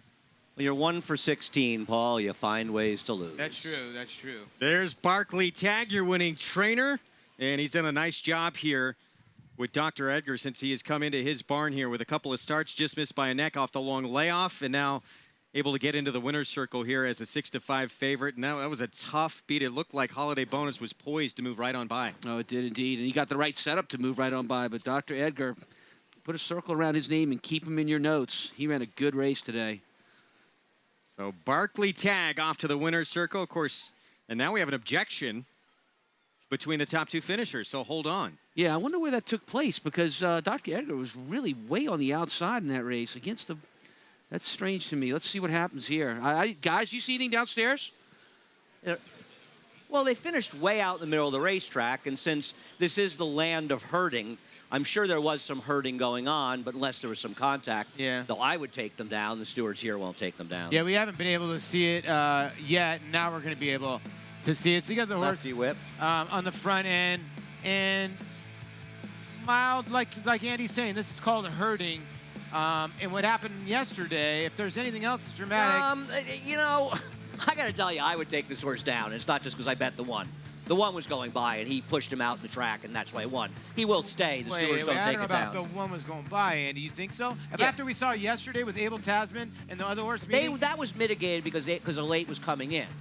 This is hurting. I mean, they're not going to take it down. They never do. They don't think it matters, but that's not some pushing out there. Oh, it is. I agree with you, but it's coming back in. Yeah, but come on, Andy. Herding is where you make a horse not be able to keep his course. This is more than herding. I mean, they make contact. Yeah, I think this horse should come down. He won't, but he should. I'm not so sure about that. Well, let's take another look at it here. I mean, at one point, the one does come back in a little bit as well, too. So he's not completely not to blame. He's allowed to try to hold his ground, isn't he? He's allowed to try to hold his ground, isn't he? I mean, he has that ground. The other one's taken away from him. He's allowed to say, hey, buddy, you know, I'm there. You can't keep pushing me out. I'm allowed to hold my ground. That's what he's trying to do, as the other horse just forcing him out here. This horse should come down. The other part about this, too, is like, I want you to focus at the top of the lane. Irad Ortiz was not getting busy on his horse because he thought he had this horse beat. So, I don't know. If you watch the pan view, okay, look at Irad Ortiz in the yellow hat. Is he pursuing with his horse yet? No. He doesn't. He thinks he has the 3 beat. Now when he starts getting into his horse, the other horse is now getting into him, and now they're going to go back and forth, and it's a little race riding. I tell you what, if they does it again though, Paul, a second time, I get right? it. Second time he comes out. You made this statement yesterday about Abel Tasman. It doesn't matter if it's a grade 1 or not. If they didn't take Abel Tasman down and they take this horse down, it's a joke. I see it very differently. I believe that I think we talked about this yesterday, a late came in 2 paths, Abel Tasman came out 3. And I bet a late yesterday, so I would have been biased in that call. And I just felt like yesterday you had 2 horses coming together. And here, you've clearly got Dr. Edgar pushing the other horse out. But does the one ever lose any momentum? Is the one losing any kind of momentum? Does the one ever stop whipping? Does Irad Ortiz ever have to stop on his horse? Does he ever stop whipping? Should he stop? Should he stop? He's trying to win the race. He doesn't want to have to rely on the stewards. In theory, he should let the stewards make the right decision here. I mean, I hear what you're saying, guys, but... you guys are so convinced the stewards are not going to take this horse down. No, I'm not. I am not convinced of that at all. And it's not for anything that's happening here in the race. It's going to be at the very end. He's still hitting left-handed and pushes out right there. And that's what's going to cost him when he gets on the phone with the stewards. When he gets on the phone with the stewards, they can't look at they're going to have to ask him, why did you continue to hit left-handed when your horse was getting out? And the bottom line is Dylan Davis is not going to have a good answer for that. Yes, he is, Tom, because the last 100 yards he went to a straight hand ride, and to another extent, Hollywood bonus is 1 for 16. He loves to hang. They can't look at that, though, Paul. I hear what you're saying, horse, but they can't look at left-handed that. all the way down the lane, and he's been getting away from the left-handed stick if they take this the entire time. From what we have seen in the last week, this is the most mild contact compared to yesterday. You guys are out of your mind if you think that this was more contact than what happened between Abel Tasman and a late yesterday. You got to get away from yesterday's race, and let's talk about this race. I agree with Tom. No, I mean, Paul brings up... What are you talking about? But we already know. The stewards are the people who are making that decision. So the same ones making this decision called it that way yesterday as well. So I see what Paul's saying. I do, too. And also, when they make that decision... What goes into it, and they said this yesterday. There's the contact right there. They said this yesterday was the reason they make that decision. It didn't cost a late a placing. That was part of the reason why they didn't take Abel Tasman down. Look, we had a race earlier in the week where there was very little contact late in the race as Johnny Velasquez tried to make a hole for himself along the rail. He actually hits the rail before he gets into that spot. There's intimidation there. The horse is intimidated. There was contact. They took that horse down. There was contact here late in the race. And I'm not going to try to read the stewards' minds because I'm not saying that their style is always the same, but it's Dylan Davis with the white blinkers, hitting left-handed. His horse is going to move towards the outside right there. He should have gone right-handed right there. He does not. He continues to keep hitting left-handed. And when the stewards ask him, Dylan, why did you stay left-handed? he is not going to have a good answer for that. There's no good reason for him to continue to hit left-handed. I want you to look at this pan, and I can look at this pan 78 more times. The one's never going by the 3. I don't care what the contact is, but this horse had the best setup of life and is never, ever, ever going to go by. They could have went around 3 more times, and he's handwriting them home. Handwriting them. Never went by on the gallop out. I don't care. That was lighter contact than yesterday. I'm sorry. I see it as a very different scenario, and I believe this horse is coming down. Well, the horse is obviously coming down now because of the length of time. The length of time, I believe, and there you boom, you got it. You got to be consistent. Either you're consistently good, or you got to be consistent the way it is. To me, I think this was the wrong decision based on what happened yesterday. But I do want to say that Paul Duca, good sport that he is, did give me a fist bump for getting put up. Change made, 1-3-9-8, new order of finish. Prices in a moment.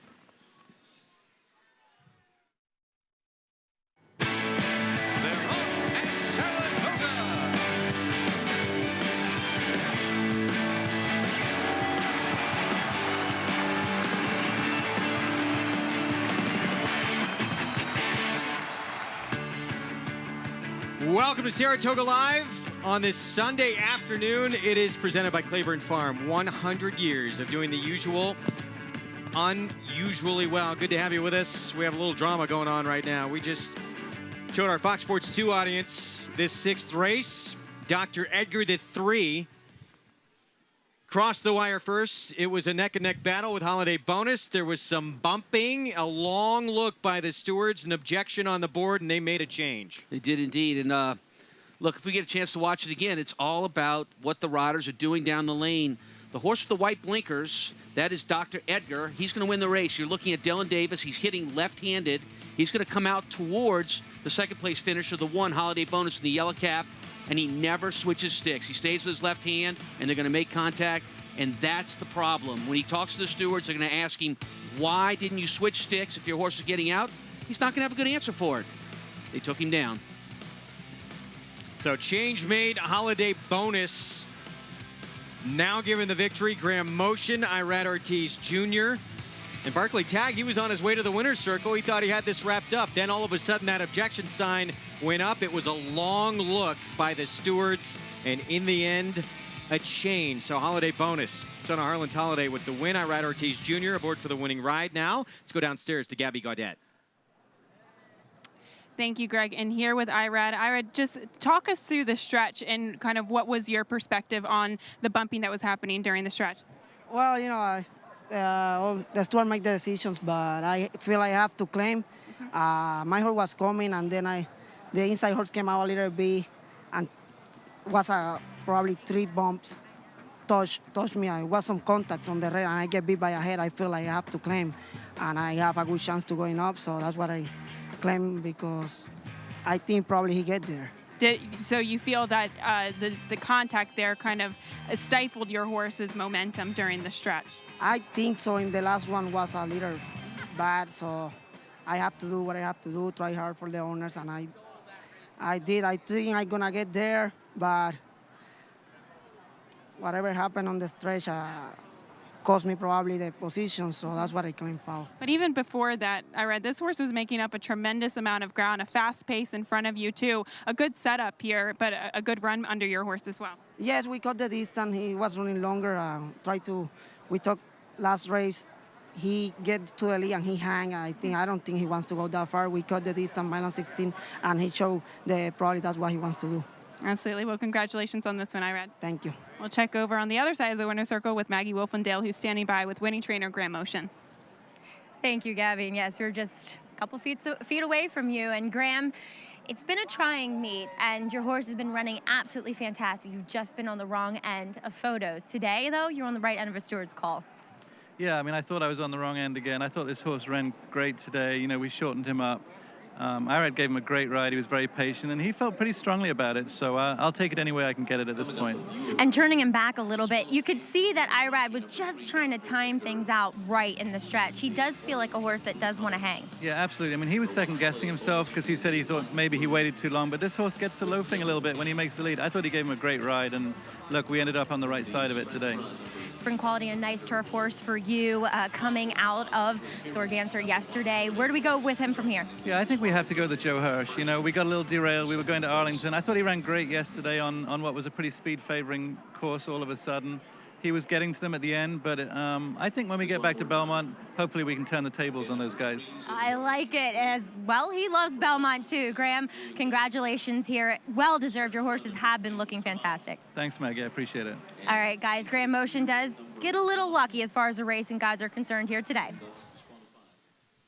And sometimes that's all you need to kind of kickstart things and get you jump-started at a meet. This meet started out for him with just the narrowest of losses in the Diana, but he is a tremendous trainer, and there's a little congratulations from the trainer who just got DQ'd out of a victory. Barkley Tagg saying, well done. That's class. That is class. Absolutely. Right there.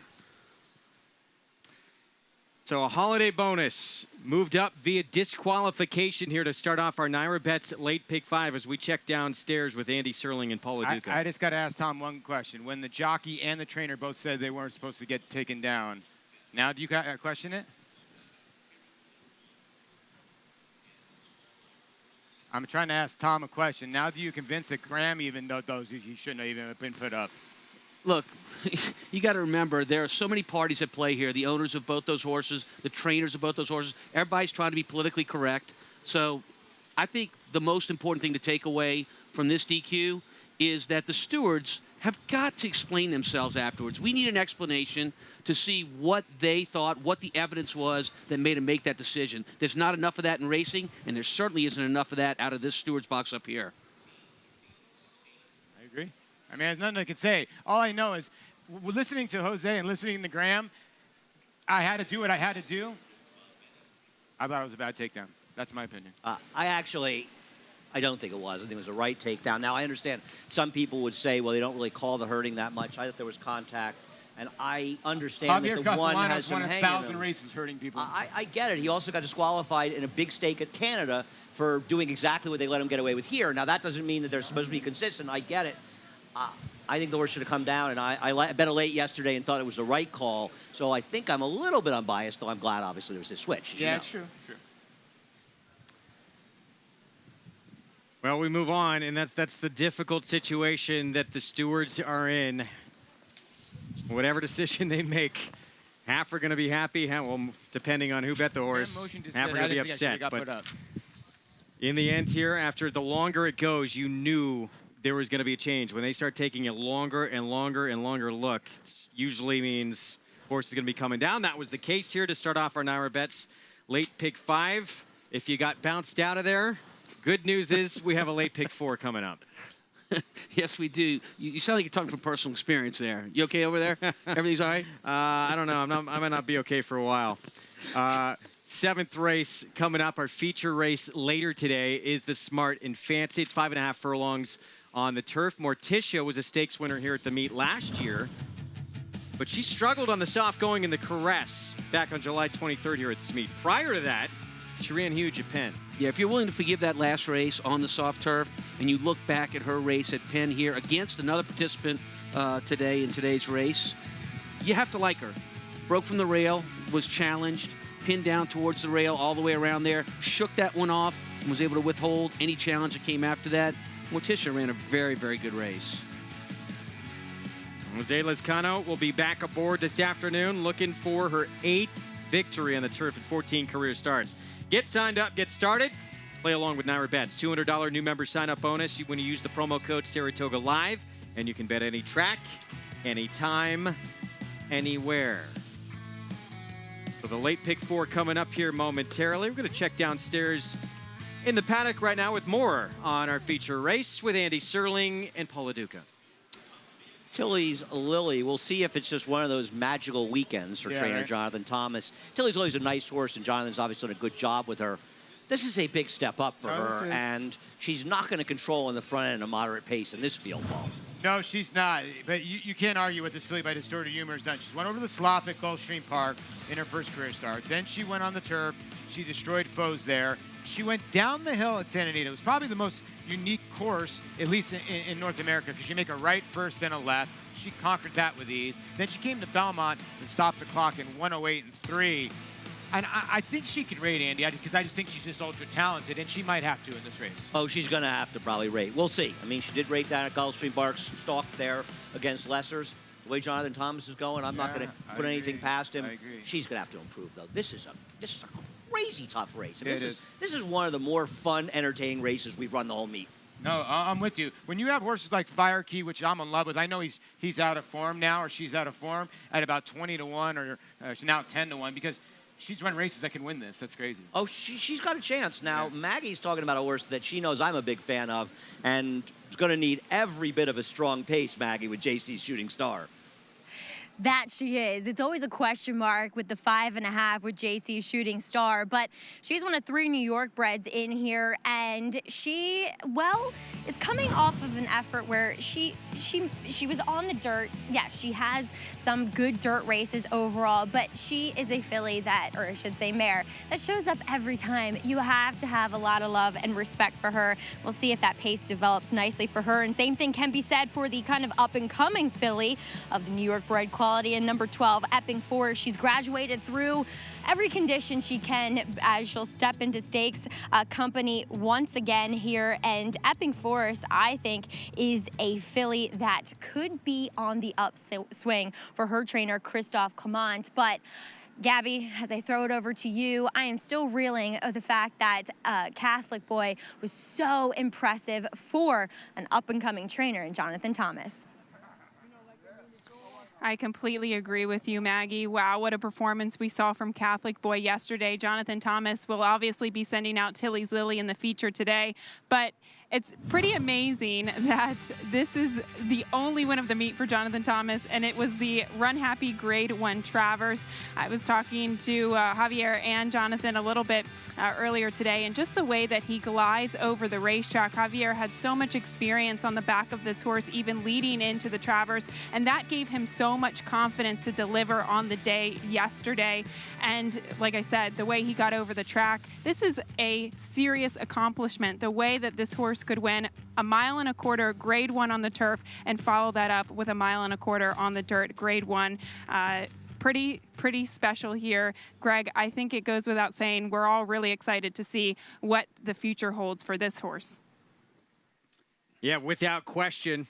Robert LaPenta said he's been coming to Saratoga since he was 18 years old, and this, more than the Kentucky Derby, was his dream to win the Travers. It was a great Travers, especially for Catholic Boy. If you watch those horses come to the finish line, you notice both he and Mendelsohn, their silks are perfectly clean. They were in around there 1-2, and they switched places. Catholic Boy got the win. I really think it challenges you to ask you, what are the 3-year-olds like this year? Look, Lone Sailor competed with me in the Triple Crown and was 2 lengths away from Justify and the Preakness, along with a few others. It looks like a pretty even group of 3-year-olds to me this year. Late pick 4 coming up. Weather and track conditions. They're presented by Piranha Fly Spray, the preferred fly spray of the Saratoga Racecourse. Piranha on, pests gone. Fast and firm this afternoon in our first leg of the pick 4 sequence, the 7th race. 1.16 over the inner turf. New York bred entry level allowance race. My heart belongs to Daddy, part of a pair of fillies in here for trainer Chad Brown. He also has the 11 Chestnut Street. Yeah, and they're both kind of dependent on how fast the pace is. They like to lay back, as many Chad Brown horses do, and try to make a run late. We need to talk about that pace when the time comes. We will do that when we come back. Over $300,000 in the pool and growing here for the late pick 4 sequence. And right now, Chad Brown, the meet's leading trainer. He's trying to close in on history and set a new record here at the meet. We'll be back with more right after this.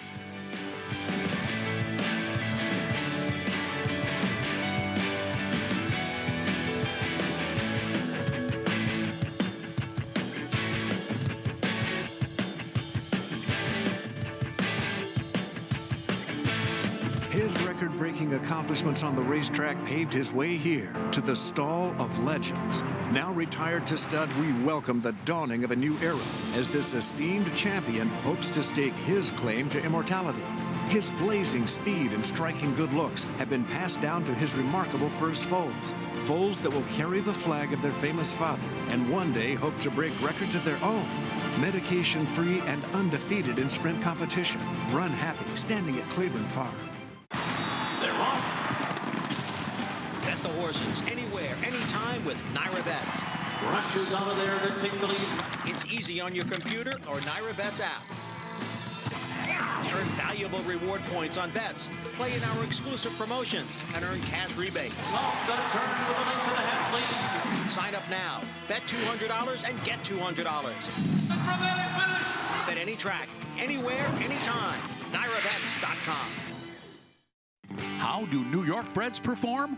They win in world-class company. From Grade 1 races in Dubai, where New York-sired, New York bred Mind Your Biscuits won the Golden Shaheen for a second time, to Belmont adding to his status as the richest New York bred with a close second in the Met Mile.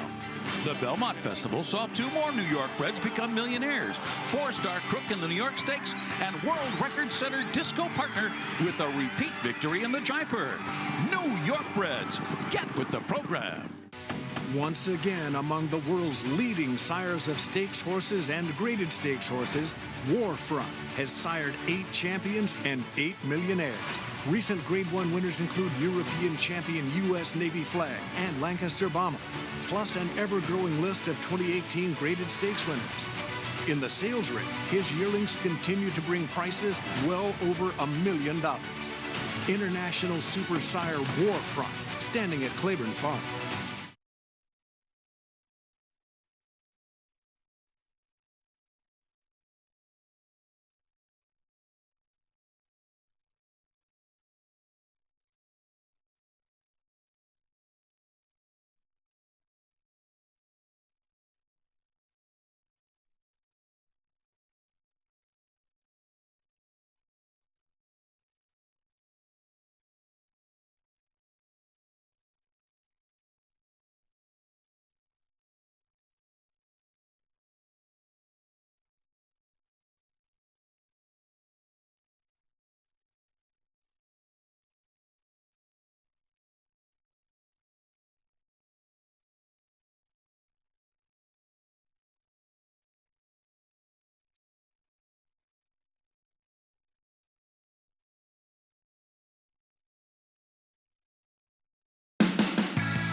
Back on Saratoga Live, and there's a familiar face to New York racing fans. Nick Santagata, long-time jockey in these parts, now a valet.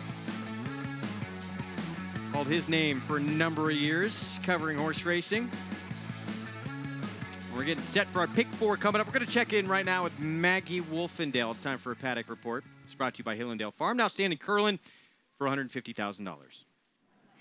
Thanks, Greg. And nothing's better when you read a comment line or short comment line that says hands and heels only. And that's exactly what Jody Song did first time out and breaking her maiden back as a 2-year-old. Now, we haven't seen her since, but it's not as if she didn't face decent horses going back to that day, and she just utterly destroyed them. I like her here. She comes back, she looks ready to go. I mean, energy is where it should be. She seems pleased with herself to be here in the paddock. She's fit, she's extremely well conditioned, and I think she is the main danger to number 7 in here. My Heart Belongs to Daddy.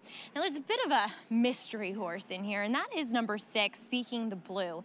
She is one that is more bred to be a turf horse. She looks like a turf horse, yet despite debuting on the turf, in which she did absolutely no running, she returns and wins going away as a 2-year-old on the dirt, going 6 furlongs. Since then, she's done absolutely nothing either. wow, I don't know what to think of her, but what I can say is that she looks like a turf horse. So maybe it's well meant. Maybe we can forgive her for that debut. She just looks way more turf meant to me. We'll see. She's nice and relaxed as well, which sometimes she can be a little bit nervous. Now, one that also can be a bit nervous is number 13, Spring Folly. Don't forget that this one does draw in here to this field for trainer Michael Dickinson, and she has run some races that make her extremely competitive here. Jury's still out in which is her best distance, but she's run second consecutively, going 7/8, 9 furlongs, and a mile and a 16th. She goes back out here today. Furlong Giroux will be in the irons. As I said, she can get a little nervous. She has not done that yet. She's been accompanied by her pony. She is really relaxed here. Obviously, the post position doesn't help her, but the course helps her, and that it's back to firm. I think that's what she wants to run over here, Andy, as I'll throw it over to you guys. No, you know, Maggie, I'm glad Maggie brought up the number 13 getting in, because these MTOs, I'm sorry, the also eligibles, they'll tend to get overlooked, and she is a crazy big price here. Now, we'll start with the 7, My Heart Belongs to Daddy, who is the Chad Brown horse that is the likelier winner of the two. She ran well last time. Her last race good chance to win, but I thought she got a very good trip last time and lost to a horse that drew a far outside post and still beat her, and I'm not sure that she ran that much better in the third place finish or if better at all than Way Smart. Yeah, you know, Jose sort of just waited and waited and waited, like most of Chad's horses. Now, you can see Way Smart with the white faces going to hit the front. And now you see Jose getting busy on the Chad Brown runner. And, man, she was one jump away from winning this race. She's on the complete outside here. And for a split second, I thought she was going to get there, Andy. And the other horse in between was kicking about the same, you know? Like, yeah, a couple more jumps, she's by. She's okay. She can win. This is a very competitive field. And as we move the horse outside of her Way Smart, the reason I prefer her to the 7, My Heart Belongs to Daddy, is she lost by a length and a half to that one, but I thought she did more dirty work. That was a pace that completely incinerated late stages, and Way Smart was the one who ran far and away the best of the horses that were attending the pace. And that was the first time she's ever gone around 2 turns, so she's probably going to improve, I would think. She won 2 turns at Aqueduct going a mile. Oh, yeah, she did. That was when she was a 3-year-old, and she didn't run bad that race. My point is, you're right. I think she might have made the lead a little bit too early. And Joe, now with the new ride aboard, and tactical speed could be key here, especially over the grass. I'm also interested in the 9, Hope's Roar, who will need some pace to close into, and we'll see how much pace she gets on this course. But Hope's Roar, you know, sometimes they overlook the horse running and claiming races in these starter allowances, and the competition can be as tough, if not tougher. To me, she's a big price, and she's running speed figures that make her competitive. Yeah, she ran a decent race last time, and she had some issues, and her race before that was a good race. She broke her maiden here at Saratoga, and that's always a plus. And look who she gets. She does get Castellano aboard at 8-1. Take a quick look at the number 3 horse, Jody's Song, here as they're hanging out the track. I mean, obviously, she would have to improve off of her maiden win, but that maiden win was almost a year ago, so she's supposed to naturally improve. Jorge Abreu, the trainer's having a terrific meet here, and I'm going to tell you something, Paul.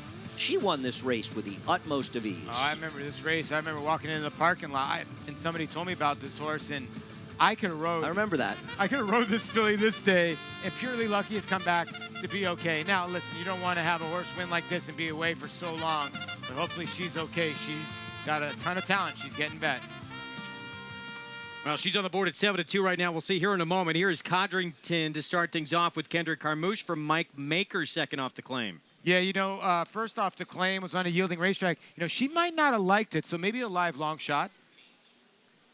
Jody's Song. Here she is for Jorge Abreu, daughter of Scat Daddy with Manny Franco in the irons. Interesting horse, making just her second start, coming off an 11-month layoff. Her debut was impressive, but she must improve. Miss Jan, the 4, 13-1 for Jimmy Ryerson, and Jose Lizcano rides. She got her first turf win 2 back, and then they bumped her up a little bit. And again, she could have been another filly that didn't like the yielding ground, but she was improving before then. We're going to see speed from the 5, making her turf debut for Phil Serpe with Luis Saez. This is a horse that doesn't really have any pedigree to move forward in the grass. She's going to be in front, but can she handle the turf? 33-1 on the first time. Turfer seeking the blue, the 6 for Christophe Clement, Joel Rosario aboard. A really tough read here. Bred to like the grass and or like the dirt. You know, I don't know if this horse wants to sprint or not, but the last race was confusing. My Heart Belongs to Daddy. Here's our current favorite, one of 2 in the race for Chad Brown. Jose Ortiz aboard. Obviously, she's talented, and she ran well enough to win this race last time. But I just think at a short price, she could be a bit vulnerable. Comes from very far out of it. The 8-way smart for trainer James Bond has Joe Bravo aboard. Yeah, tactical speed, like we said, by this filly by Tiz Way. I would think Joe's going to have her placed probably in the first flight somewhere. Hope's Roar, the 9. 6-year-old mare for Jorge Abreu with Javier Castellano. Competing against a different group of horses, but running well enough to win a race like this, and will appreciate getting back on firm turf. Unbridled Adventure, we'll see next. The 10, Junior Alvarado rides for Bruce Levine, coming off a win on a race taken off the turf. Yeah, when you look at this runner, the reason why this horse gets in the condition, 4-time winner, but never won on the turf, 0 for 9. Chestnut Street, the other Chad Brown filly in this spot, and Irad Ortiz Jr. aboard. Broke her maiden last time, and a workman-like win. She would have to improve to win. Just missed by a nose against a filly who came back and beat the stablemate who's favored right now. Classic Lady, the 12. Kelly Rubley and David Cohen team up. This filly came from way out of it, and her lone turf start, and she's been off since June 27, so I don't see why not if you do like it 40-1. And the also eligible does get in Spring Folly from Michael Dickinson. Florent Giroux rides. She obviously has to overcome an outside post position, but she has races that at least put her close to being in the mix at a big price. Probably no way should be 13-1 on the board, would you say, Tom? No, indeed. But again, that's a horse that draws it off the also eligible, and oftentimes when it happens, the public just overlooks it. Closing in on $500,000 in our pick 4. Paul, Hope's Roar, one of many contenders in here that are intriguing at 8-1. Yeah, indeed it is. Hope's Roar, what I like about Hope's Roar is that I don't think her talent level is very far off either the Chad Brown horses. And although they all have the same style, Hope's Roar, I think, will be placed better against the speed than either of the Brown horses. So with that in mind, I'm going to take that price on Hope's Roar, the 9 horse. Give me 8-1. Didn't seem to love that yielding turf course last time out at Saratoga, but that effort off a couple of months layoff was very good. Second to transaction tax, 2 starts back for Jorge Abreu, so 8-1 on the board on Hope's Roar. But Chad Brown looks like he could have a strong hand in here with the favorite, also with the 11 Chestnut Street. But My Heart Belongs to Daddy, 5-2 favorite in here. And this is a filly she wins first time out. There she is. And she is going to be dependent a little bit on trip as well. Certainly last time out, she came from very far out of it. And the 2 stablemates with each other. I think they're discussing strategy right now. They both come out of the Chad Brown barn. It is the Ortiz brothers. Why not? So here's Chestnut Street. This was back on August the 6th. Was sent off as the favorite. And third time out right here at Saratoga. Puts it all together in a dominant 3-length score.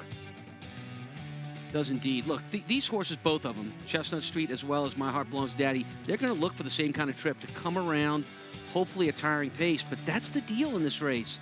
Other than a horse that's never been on the grass, the 5, Under Suspicion, there is no pace in this race, and there's no telling what Under Suspicion is going to do on this new surface.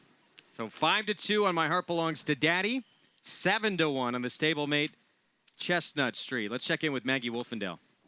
Well, it's interesting, Tom, bringing up the pace, and I don't know if she's quick enough, but it's just an interesting position for number 2, who is a long shot, Codrington, to be in. It's the first time with Kendrick Carmouche aboard. She draws well to the inside. Does he take advantage of being in that post position and implore her a little bit more? We'll see. She's never been a filly that's been on the lead. I get it, but sometimes she is close enough. Now, going back to her last start, in which I think it's evident she loathes a horse that has any kind of moisture in it. She's back on a firm one here today. She was also very bad to saddle that day. She just didn't look happy. And today, she's a little bit more chilled out, just a little more complacent with everything in a good way, just handling everything in stride. So we'll see what she does for her second start here for Mike Maker. I just thought she was an interesting long shot.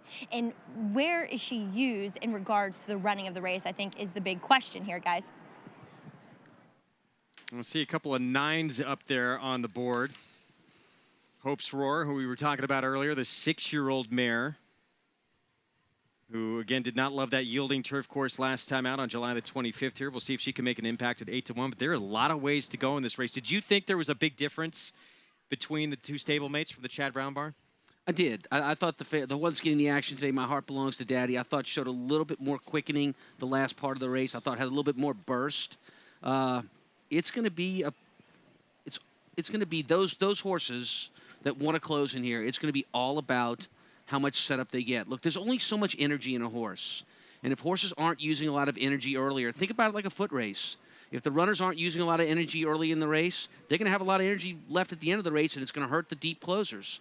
These are deep closers. The 7 for Chad Brown, My Heart Belongs to Daddy, as well as the 11 horse, Chestnut Street. They need some action up front. They need this pace to be there for them. Well, certainly they love to see that the 5s in here are going to be zipping along early, trying to be part of that pace. You have a tactical filly in Way Smart, the 8 in here. Not a ton of speed, though, in this race. And Jody Song, the 3, who was so brilliant in her 2-year-old debut. Interesting to see what she is going to do off the bench here in this spot. That only start for her came back on September 22nd. She looked great winning. It's been a while. Yeah, let's talk about Jody Song, the 3 horse, who's coming off a long layoff from last September. Won her only race going a route. We watched it. She was dominant, wrapped up and in hand at the end of the race. But look at the work pattern underneath as she comes back. She was at the Niall Brandon stables, and so she had a few works there, all 3/8 of a mile. Since she's come to the racetrack, she's had 3 breezes, a slow half, a sporty half, and then a slow 5/8. Where does that put you as you're getting ready to run against competition like this? 3 works on the racetrack, none more than 5/8 of a mile. I'm not so sure that Jody Song is not using this race to get ready. And Andy, she's taking attention, 7-2 on the board right now. That's an interesting point, Tom. But let me ask you a question as a sort of counterpoint to that. And I can't argue one way or the other. She was ready to win first time, so we know she can win fresh. Why would he use Saratoga as a place to get ready? Look, Andy, I get your point, and I do agree with you. And in all fairness, we're looking at a work on a piece of paper. We don't know the dynamics of that work, if they galloped out strongly afterwards. So I'm only going by what I see on paper. It could be a little bit deceiving, but I do find it a bit of a head-scratcher that this horse comes in off 3 works at the racetrack going a route of ground. That is unusual. Interesting, and she, to me, is an underlay at 7-2 regardless. I wanted to ask you about the 6, Seeking the Blue. Has pedigree for turf, okay? Makes a debut on the turf, stinks the joint up. Comes back on the dirt and wins. With some moisture in the track. Was entered a race on the turf that came off of the meet, took it off, the track was wet, Christophe Clement scratches. He's dying to get his horse back on the turf. Does that make this horse a little more interesting? I couldn't make a case for the horse. I see exactly where you're going with that, and you're certainly getting a good price at 15-1. I thought this horse would actually be higher than that going into the race. But I look at this horse, and I see a horse that costs a lot of money that they're trying to find a solution for. That's very fair. I'm not in love with this horse either, used very protectively. I actually like the same horse as you, Tom, the 9 Hopes Roar. That's kind of scary. Yeah, hey, you know what? That race 2 back, that was a good race. I agree completely. The pace completely held together. This horse ran very well. I thought the race 3 back was pretty good. Last time out, the horse didn't handle a yielding turf. So there she is, 9-1. And yeah, you could probably just put a line through that race last time out, as we've mentioned. You might put a line through that selection if both Andy and I like it. Yeah, that's true. We'll see what happens here. We're getting close to $800,000 in this pick 4 pool. There is Javier Castellano. He is on Hope's Roar, and he is in the hunt at this meet for top honors among riders. He is right there.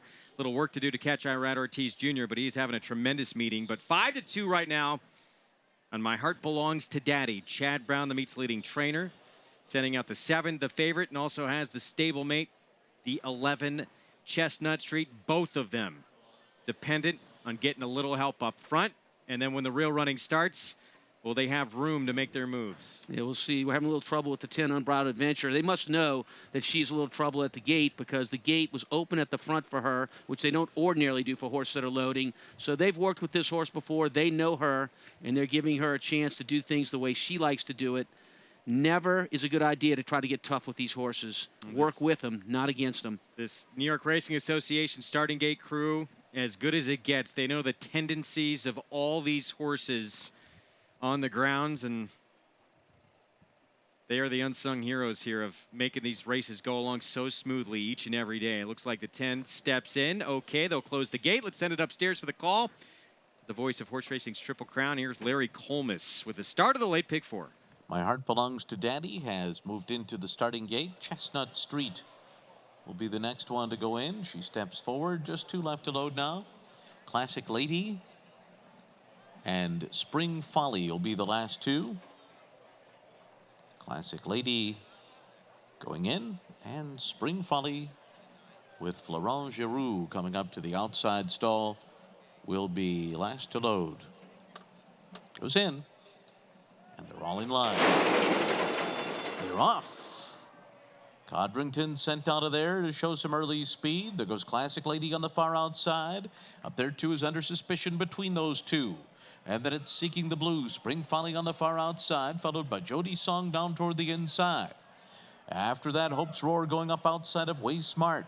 My Heart Belongs to Daddy's been taken to the inside for a clear inside trip into that turn, 6 lengths off the lead. Then Chestnut Street, Unbridled Adventure, and Miss Jen. Up top, it's Under Suspicion. Ran 23.88 for this opening quarter mile. Classic Lady is second. Spring Folly.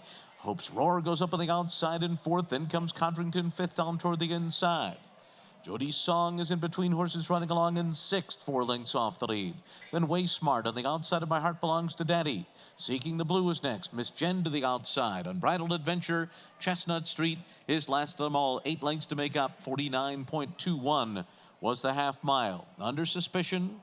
And Luis Saez up top here, coming under a ride on the lead. 3/4 of a length ahead of Spring Folly and Classic Lady, who draw up alongside. Now these 3 across the track. Hope's Roar right off of them. Jody's Song and Codrington on the inside. Way Smart's beginning to roll too. 3.5 lengths to make up. My Heart Belongs to Daddy still waiting for a spot to make her run, with Miss Jen going up on the outside and Chestnut Street, they're into the stretch. Classic Lady on the inside, Spring Folly on the outside. Here's Jody's Song, here's Way Smart. Codrington and Hope's Roar next. My Heart Belongs to Daddy with work to do. On the outside, it's Jody's Song, who takes the lead now from Classic Lady, and Jody's Song's gonna go on to win. My Heart Belongs to Daddy got second. Classic Lady held 3rd, and 4th was Way Smart. Jody's Song powers away when asked for more from Manny Franco. Perfect 2 for 2 now. This is a really good turf filly. Comes off the layoff and just does what she's supposed to do. Takes on better than last time and looks very, very good doing it coming off the bench. Was forwardly placed in a spot where she had to wait for time to go, and did. And look, we got the close we thought we'd get from the Chad Brown horse. Too little, too late.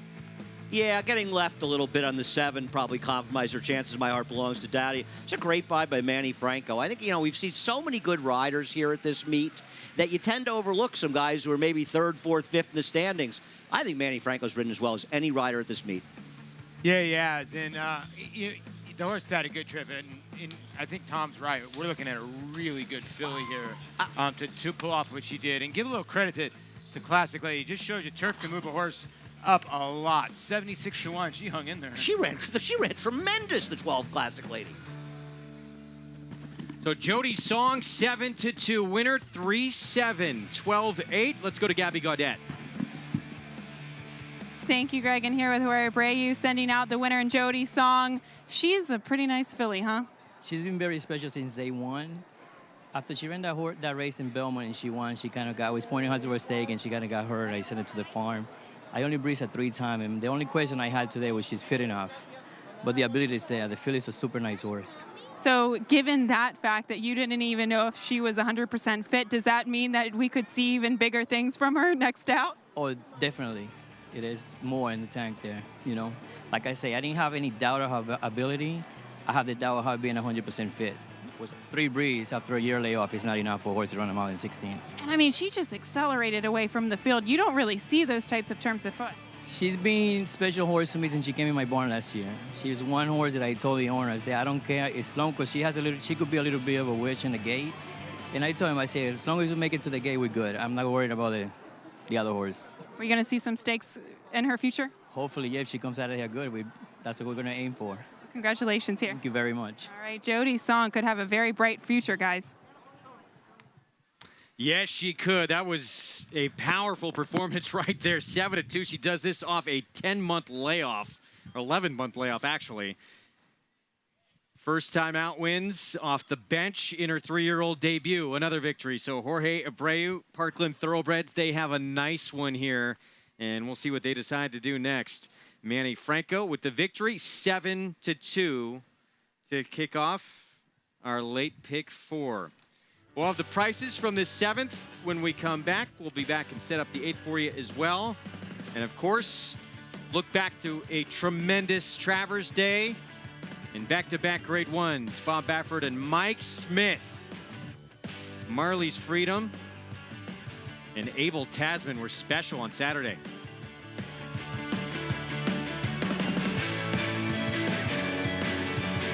This successful son of AP Indy has sired 6 millionaires, including Eclipse champion West Coast, a multiple Grade 1 winner and runner-up in the $16 million Pegasus World Cup. This year, Flatter is adding even more stakes winners to his outstanding record at stud. In the auction ring, Flatter topped the 2018 Fasig-Tipton July sale with a $520,000 yearling. Success on the track, success in the ring. Flatter, standing at Claiborne Farm.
Back on Saratoga Live, and our pick 4 underway here on this Sunday afternoon.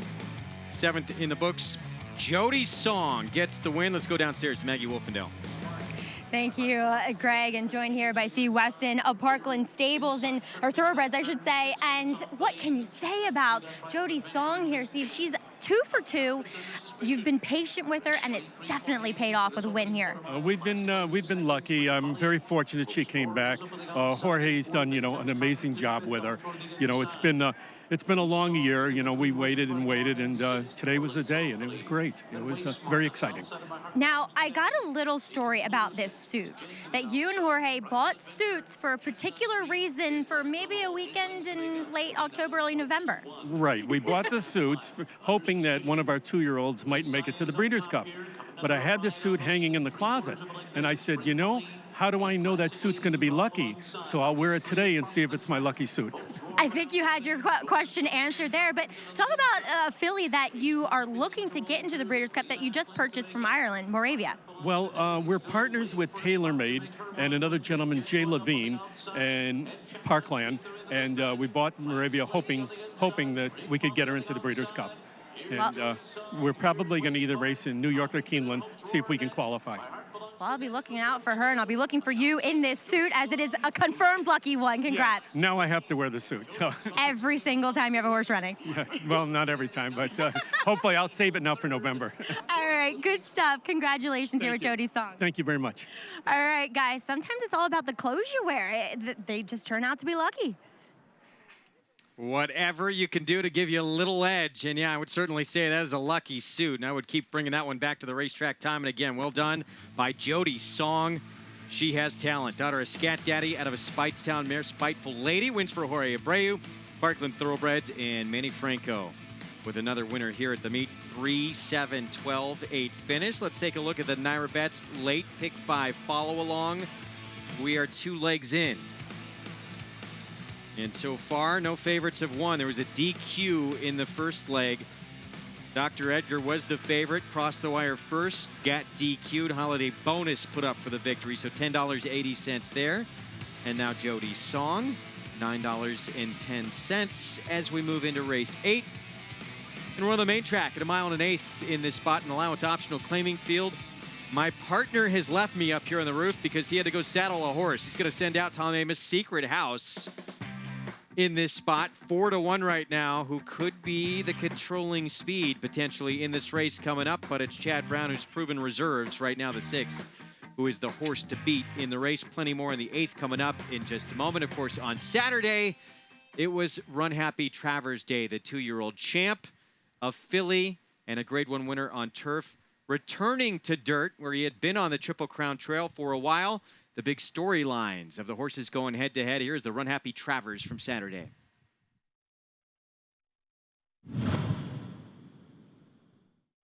All in line. They're off. And the Run Happy Travers. And the filly Wonder Gadot comes out running. Mendelssohn is sent for the lead too by Ryan Moore. And he's going to grab the early advantage here. And then it's Catholic Boy, followed by Tenfold Bravazzo. Trigger warning on the inside. Good Magic is outside of horses, 5 lengths off the lead. And then comes Vino Rosso as they make their way into that turn. Gronkowski and King Zachary at the back of the pack. So Ryan Moore hustles Mendelssohn out of there. They ran a swift opening quarter mile in 23.30 seconds. They're on top by a half a length, with Catholic Boy pressing the pace on the outside second. Wonder Gadot is down toward the inside as they head to the backstretch. Then Tenfold. Bravazzo is in behind them. Good Magic is outside of Bravazzo, some 6 lengths off the lead, heading for the backstretch. Then Trigger Warning and Gronkowski, Vino Rosso, and King Zachary. The half was 47.81 seconds. Up the backstretch in the Run Happy Travers, and Catholic Boy confronts Mendelssohn. But Mendelssohn keeps this lead by a neck. Wonder Gadot is 2.5 lengths off of them. Then Tenfold on the outside of Longshot Trigger Warning, who's down toward the inside. Good Magic is still about 5 lengths behind as they head past the half-mile pole. 3/4 in 1:11.97 seconds. Then Bravazzo. Vino Rosso on the outside. Gronkowski's at the rail. King Zachary is still last as they round the far turn. Mendelssohn is the leader. Catholic Boy continues to run with him, and they've been 1-2 all the way so far. Wonder Gadot's under a drive and starts to backpedal. Then comes Tenfold. Vino Rosso on the outside of Bravazzo. And they're into the stretch, and it's Catholic Boy. Catholic Boy has taken the lead on the outside. Mendelssohn is full out toward the rail. It's 5 lengths back to Bravazzo, who's now third. Then Vino Rosso and King Zachary on the outside. They're coming down to the 16th pole. Catholic Boy is pulling away. He's so impressive today, the others didn't even have a prayer. Catholic Boy rolls in the Run Happy Travers. 4-length win by Catholic Boy in the Run Happy Travers as he goes from turf back to dirt. Trainer Jonathan Thomas, guys, says maybe this horse is better on dirt than he is on turf. Certainly gave some evidence in the Travers, and that's what you call, Paul, a definitive win. Yeah, listen, he destroyed the competition, and now you got to give credit to Jonathan. When you have a lot of horses these days that really want to fire their horses in the morning, he admitted to backing up on this horse a little bit, but he won the race at the beginning from the start. And the reason why is, Andy, turf horse or not, he didn't get one speck of dirt in his face. Castellano did an unbelievable job to track him behind Mendelssohn. The race is over right now because look where Good Magic has to go, 5 or 6 wide. Now, Catholic Boy is in a perfect rhythm, and now you're looking at Javier Castellano, a champion jockey in a Grade 1, looking around for competition. He was home. Well, nobody really made up much ground. And just a quick point on Good Magic, he didn't break very sharply. Yeah, and once again, too, yeah. you don't break well, you put yourself behind the 8 ball, and then he just got in a no-shot position at the start. But as you say, Javier moved Catholic Boy up, and he got in a position. He saw Mendelssohn was going, and he saw his opportunity. Obviously, the 1.25 miles as opposed to 1.8 miles, you have a long run to the first turn, so you have a chance to survey what's going on. But that's the beauty of the outside post. You can survey what is going on inside of you and make your decision from there. And Javi made the right one, which was the aggressive one. Which was the aggressive one. And you have to be aggressive with a horse like this that you already know is proven at the 1.25 mile distance. But again, I go back to a good friend of mine, Doug O'Neill, who trains a little bit like this. 2-minute lick 'em, 2-minute lick 'em, 2-minute lick 'em. Don't make them go so fast in the morning, Greg, because then they want to go faster in the afternoon. You got to give Jonathan credit. He's done a tremendous job getting this horse at Grade 1 on turf and dirt. Trainer Jonathan Thomas. He'll be joining Andy Serling right after the break. Stay tuned. This graded stakes winner and multiple Grade 1 performer by Tapit has become one of the nation's leading sires of 2-year-olds. Ranked #1 in his crop by number of winners, he sired 11 stakes horses in 2017, including graded stakes winners Wild Shot and Oklahoma Derby winner Untrapped. At the sales, his yearlings have sold up to $480,000. Trap Shot, standing at Claiborne Farm. How do New York breds perform? They win in world-class company. From Grade 1 races in Dubai, where New York sired New York bred Mind Your Biscuits won the Golden Shaheen for a second time, to Belmont adding to his status as the richest New York bred with a close second in the Met Mile. The Belmont Festival saw 2 more New York breds become millionaires. 4-star Crook in the New York Stakes and world record setter Disco Partner with a repeat victory in the Jaipur. New York breds, get with the program.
Back to Saratoga Live, an exciting stretch run by Catholic Boy in yesterday's Run Happy Travers. A very, very thrilling victory, and obviously an extremely jubilant group coming in the winner's circle, as it always is in the Travers.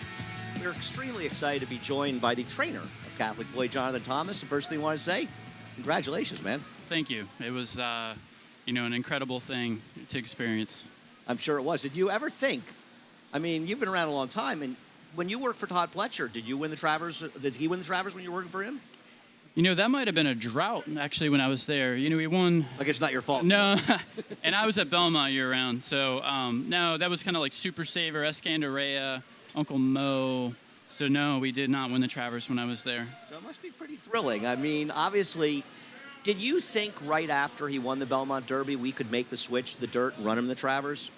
I did, and you know, our whole group thought that if he could win the Grade 1 in the Belmont Derby, then it allowed us the opportunity to think outside the box, or slightly outside the box, and go to the dirt. You know, once that was out of the way, we added that to his resume. You know, the only thing left to really try was the mile and a quarter on the dirt for him. And we were talking about beforehand, you make decisions for a lot of reasons. The economics of the decision, his value now as a stallion, I mean, it's astronomical. It's exponentially higher. You know, I think a lot of the farms kind of hedge their bets and wait for things like this to happen, but he's certainly solidified himself, you know, into the upper echelon of 3-year-olds. He's got pedigree, he's beautiful, he's sound.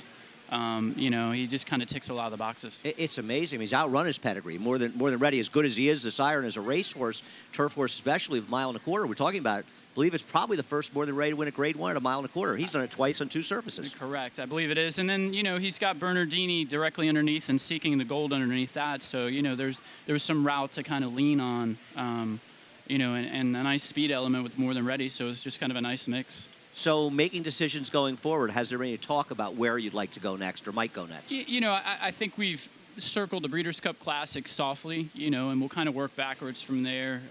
You know, we love New York. We love Belmont. The horse loves, you know, the turf course at Belmont. So, you know, you kind of could entertain the Hill Prince to Breeders' Cup Classic option. No Jockey Club Gold Cup? It's not off the table, but, you know, we have plenty of time to think about those things. You know, most importantly, it looks like he came out of it well, and we'll kind of do what we've done all along and let him take us where we're going. Do you think it's an advantage that you found with him that he's a horse that doesn't mind switching surfaces? Because some horses have trouble switching surfaces. I think it is. I mean, there's no doubt that big numbers consistently on the dirt are very hard on horses. And, you know, at some juncture, it's hard to do a lot. So you have to, you know, you have to give credit to Justify and these horses that do that.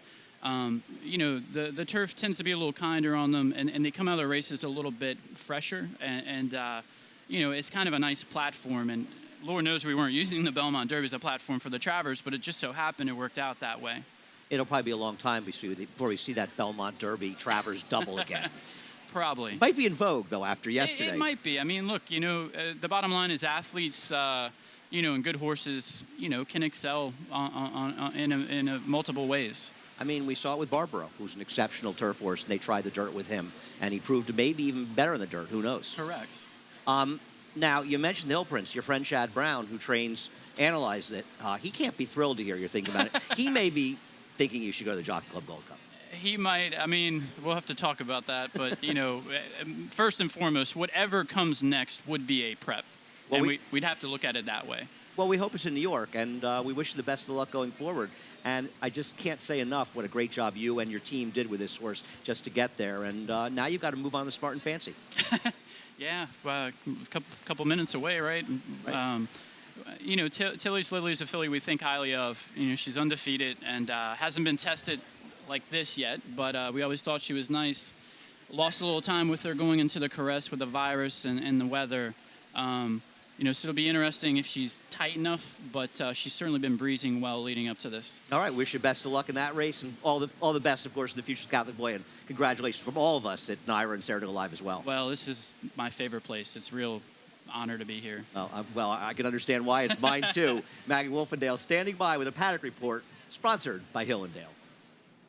Andy, thank you. And yes, Jonathan Thomas, what a superb job and what a superb horse Catholic Boy is. Such an exciting 3-year-old in the absence of Justify. As we'll take a look at 2 out-of-towners, if you will, here in today's 8th race. And that includes number 2, Crew Chief, who is going 3rd time out for trainer Mike Maker. Last time out, stumbled so badly.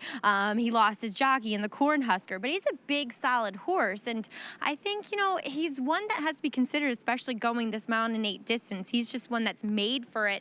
As number 5 is Secret House for our man Tom Amoss, setting this one first off the claim, and he is a big, good-looking type. Now, whether the mud wreaked havoc on his performance last time, he still didn't run too badly, and he just got run down by G-Zap, so we'll see if he can take another step forward here for Tom, as we'll throw it back up to you, Greg. All right, Maggie, thank you. So 4-1 on Secret House. We knew Friday and Saturday speed was so dangerous here, particularly on the inside part of the racetrack. And Secret House maybe could be controlling things in this race here at 1 1/8 coming up here. It'll be Secret House trying that distance for the 2nd time. Last out, July 26th here on that muddy racetrack. Had a 2.5 length lead. Got caught at that 1 1/8 distance. We'll see if today's a different story here. Of course, the one everybody has to beat. They're in the background, and you see in those red and white silks with the KS on it for Klarovich Stables. Your leading owners at the meet, that is Proven Reserves. The meet's leading trainer, Chad Brown, 2 for 3 in his career for the son of Flatter. We start off our post-parade with Carlino, trained by Mark Hennig, and Jose Lizcano ride 7-2 right now. In my opinion, the biggest threat, the favorite, cutting back in distance from the ultra marathons can only help his chances. Yeah, when 1 3/4 miles in the Birdstone last start here on August 2nd at Saratoga.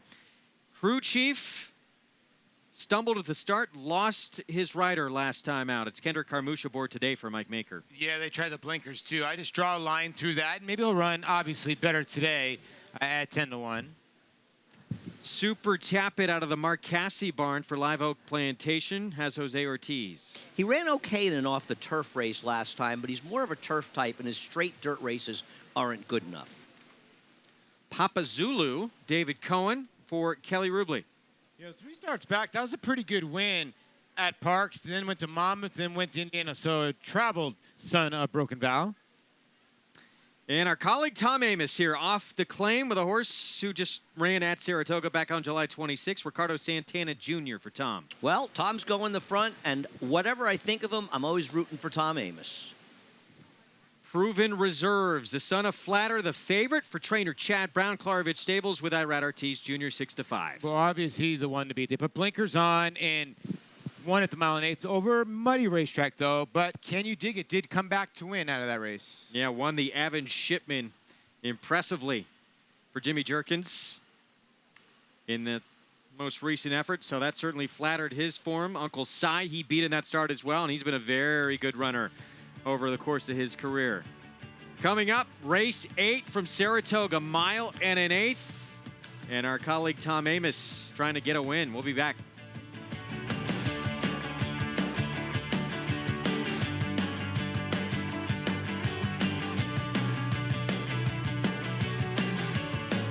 This 3-time graded stakes winning millionaire defeated 20 Grade 1 winners. In the Dixie Stakes, he defeated Canadian champion and Horse of the Year Up with the Birds and set a new course record at Saratoga. Now the excitement is building as his first foals have arrived this year. Half to 4 graded stakes winners, Ironicus has the speed, class, and bloodlines to become the next great sire by Distorted Humor. Ironicus standing at Claiborne Farm. Turning for home in front. Coast of New York on the outside. California Chrome is third. Shared Belief laboring back there in fifth. 1 furlong to run. Bayern, Coast of New York. California Chrome on the outside. The 3 of them come to the wire. Bayern, Coast of New York. California Chrome. Here's the finish. Bayern holds on.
Back on Saratoga Live. That's mandatory if you live in Saratoga Springs. You got to have the little jockey front of the house. It's a racing town as we get set for race 8 coming up. Mile and an eighth here on the main track, and Carlino at 7-2 on the board, coming out of back-to-back stakes races. This horse is battle-tested. For more, let's go to Gabby Gaudet. Thanks, Greg. We're here with Mark Hennig, who will send out Carlino, and we know he can get the distance and probably much farther than this. But Mark, today, do you think he gets a little bit of a class relief? Yeah, definitely, yeah, I'd say so, and probably just a relief not to have to go that far. Just hope he's not coming by the wire this time, thinking he's got another turn. But you know, I think we're getting more pace. That's the important thing. Is you know, he won't wind up on the lead in here. Yeah, you think that that's the key to his success, kind of getting covered up? Well, yeah, not necessarily covered up, but just getting some pace to run at. You know, that last race, you know, he went 119 and found himself on the lead, but that's not what he wants to do. He's kind of a lazy horse, so you have to kind of ask him along, and when he doesn't have anybody in front of him, it makes the jock's job harder. So I think, you know, his race at Gulfstream was probably one of his better races where he got a real live setup. Next up, too, you send out Battle Join, a filly that's gone back-to-back. Took her some time to break her maiden, though. What do you think led to the turnaround? Well, just maturity. I mean, she went home to the farm, to Mr. Adams' farm, and, you know, Ernie did a great job. She just grew up. She was kind of difficult as a young horse. She didn't like being around other horses. I actually trying to kick horses working in company when she was young. So she's settled in now and has the idea. So, you know, we felt like it's a step up in class, obviously, for her going into this race off of a one other than. But, you know, she likes the course. She's here, and you know, it felt like it was worth taking a shot. All right. Well, thank you so much, Mark, and best of luck here as we'll check in with Maggie Wolfendale with a closer look on the number 1, Carlino. Thank you, Gabby. And yeah, talking about, well, the horse you were just talking to Mark Hennig, his trainer about, is Carlino, as he is one, as you said, gets class relief and cuts back a bit. He's always a horse that I wasn't quite sure from a physical perspective what they were doing in those longer types of races. And I just feel as though a mile and an eighth is more up his alley. Now, he's down. He did get a nice warm-up here beneath Jose Lescano. I liked what I'd seen. Liked him probably even more once I saw him out here on the racetrack and the way he's warming up. But another horse that caught my eye here in the warm-ups is number 2 in here, Crew Chief. First off the claim for trainer Mike Maker, this guy was able to set the pace, and now he gets Kendrick Carmouche aboard, who is a known aggressive rider. And when this horse stepped foot out on the track, he kind of puffed himself up, and I love when horses do that. It just means they're up for the task, they're up for the challenge. Hopefully, he gets away a little bit cleaner this time around. But look, it's number 6, Proven Reserves. They have this one to beat. He looks phenomenal out here, Andy. I agree, Maggie. We're all talking, and we talked about the one, and I agree. Carlino's kind of the other horse in here, but Proven Reserves, and this is a horse that does not like running inside of horses, and that may have been his problem 2 races back. When he's been able to get out in the clear, he's been absolutely dominating. And Paul, you pointed out, he easily beat Can You Dig It, who came back to win the Evan Shipman just a couple of weeks later. And the connections have to be thinking that a really good performance here, you got to run the race, but a really good performance here, and this horse could take a shot in the Pennsylvania Derby. And you can't blame him after yesterday's Travers, because Catholic Boy's not going there. No, that's true, and I think that they're going to find out what they made of. Did the blinkers really help him, or did the mud help him? And especially the way this racetrack is playing, I think the middle of the racetrack, it will be good for him. It's not a bad place to be, and he's going to get some pace to run into. Yeah, I mean, this is a test. Carlino's a solid horse. He's beating some tougher, older horses. He did last time as well, but I got to tell you, this horse has shown some significant talent here. They're backing the 4 Papa Zulu into the gate there, and you have to imagine that's something that's probably happened in the past, as we've talked about. Yeah. This gate crew knows all the quirks of the horses that run here in New York, whether it's Saratoga, Belmont, or Aqueduct. Yes, they do. So they get Papa Zulu in. Andy brought up Proven Reserves. Could it be facing better? Remember, Pat on the back. Connections had big plans for him. He wound up getting beat in the Evan Shipman by the horse at Proven Reserves. Just beat Can You Dig It last time out. So we'll see if he can pass another test here. The 6-horse Proven Reserves for Chad Brown. The one to beat here in the 8th. Let's send it upstairs to Larry Colmus for the call. Proven Reserves goes in. And they're all in line. They're off. Good start. And it is Secret House sent out of there to take the early lead with Crew Chief away running in second position. Proven Reserves takes his spot third, 3 wide going into that turn. Proven Reserves well out into the track. And then it's Papa Zulu who saves ground with Super Tappet in fifth. The early trailer is Carlino. As they make their way to the backstretch, it is Secret House in front. Making the pace here and running by this opening quarter mile onto the backstretch in 24.33 seconds. Crew Chief is running in second. Proven Reserves is third to the outside, 2 lengths off the lead. And it's 5 lengths more back to Super Tappet, who races side by side with Papa Zulu down on the inside. Carlino is last of them all and is now 11 lengths off the lead as they head up the backstretch. The first 3 all right together here. Secret House and Arrow lead over Crew Chief and Proven Reserves, who is just outside of them.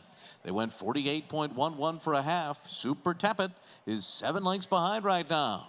And then comes Papa Zulu. Carlino is last with a half mile to go. Secret House and Ricardo Santana Jr. lead the way by a neck. On the outside is Crew Chief and a 3 wide Proven Reserves. The 3 of them race together with 3 furlongs to run, 6 furlongs win and 1:11.46. Super Tappet is a closer fourth now, but is under a drive. Then it's Carlino on the outside of Papa Zulu. They're coming toward the top of the stretch. And it's Secret House, Proven Reserves, and Super Tappet, who's coming up on the outside. Carlino trying to close down the center of the track. Proven Reserves just a narrow lead. On the outside, Super Tappet. Carlino down the center of the track. And Secret House is back to fourth. Here's Carlino and Super Tappet. Proven Reserves third on the inside. It's Carlino in front. And Carlino's gonna do it here. Pulling away by 1.5 lengths on the wire. Super Tappet was second, and then Proven Reserves and Papa Zulu.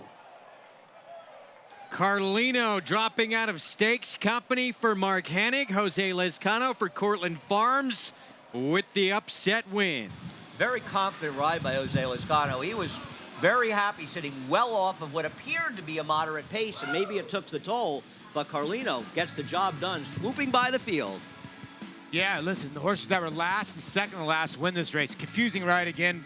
I thought for my Rad Ortiz Jr., he did not need to press the pace 3 wide. Going a mile and 1/8, all he had to do is sit behind those other 2 runners. He decided to engage him because he thought he was much the best. Meanwhile, the 1 is dead last, just waiting there. No, I agree. Carlino just waited and got him. Was Proven Reserve too close? I don't know. Only time will tell. That third quarter really did heat up. That one was 23 and 2/5. That may have been what did him in.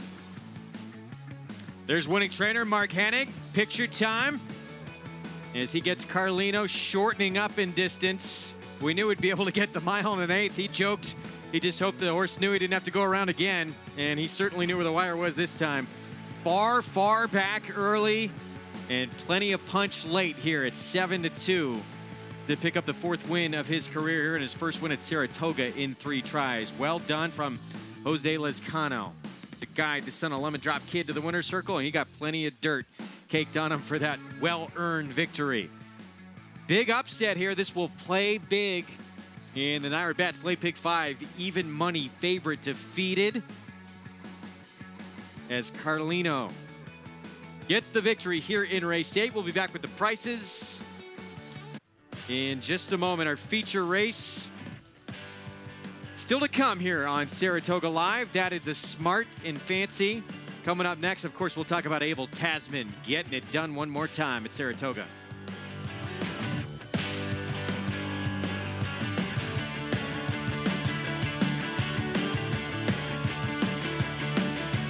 His record-breaking accomplishments on the racetrack paved his way here to the Stall of Legends. Now retired to stud, we welcome the dawning of a new era as this esteemed champion hopes to stake his claim to immortality. His blazing speed and striking good looks have been passed down to his remarkable first foals. Foals that will carry the flag of their famous father and one day hope to break records of their own.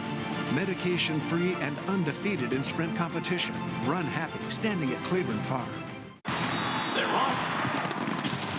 Bet the horses anywhere, anytime with Naira Bets. Rushes out of there to take the lead. It's easy on your computer or Naira Bets app. Earn valuable reward points on bets. Play in our exclusive promotions and earn cash rebates. Sign up now. Bet $200 and get $200. The dramatic finish. at any track, anywhere, anytime. NyraBets.com. Nyquist switches back to the outside. Exaggerator down to the 16th pole, but Exaggerator has turned the tables. He has won the Preakness. Unites has won the Travers over American Flag. Irish War Cry has won the Wood Memorial. Alice. Good Magic's gonna win his first race, and he's gonna do it in the Breeders' Cup Juvenile.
Back on Saratoga Live at Fox Sports 2 and other regional networks across the country. Good to be with you on this Sunday afternoon. Robert LaPenta, dream come true for him. Manicat Stables as well.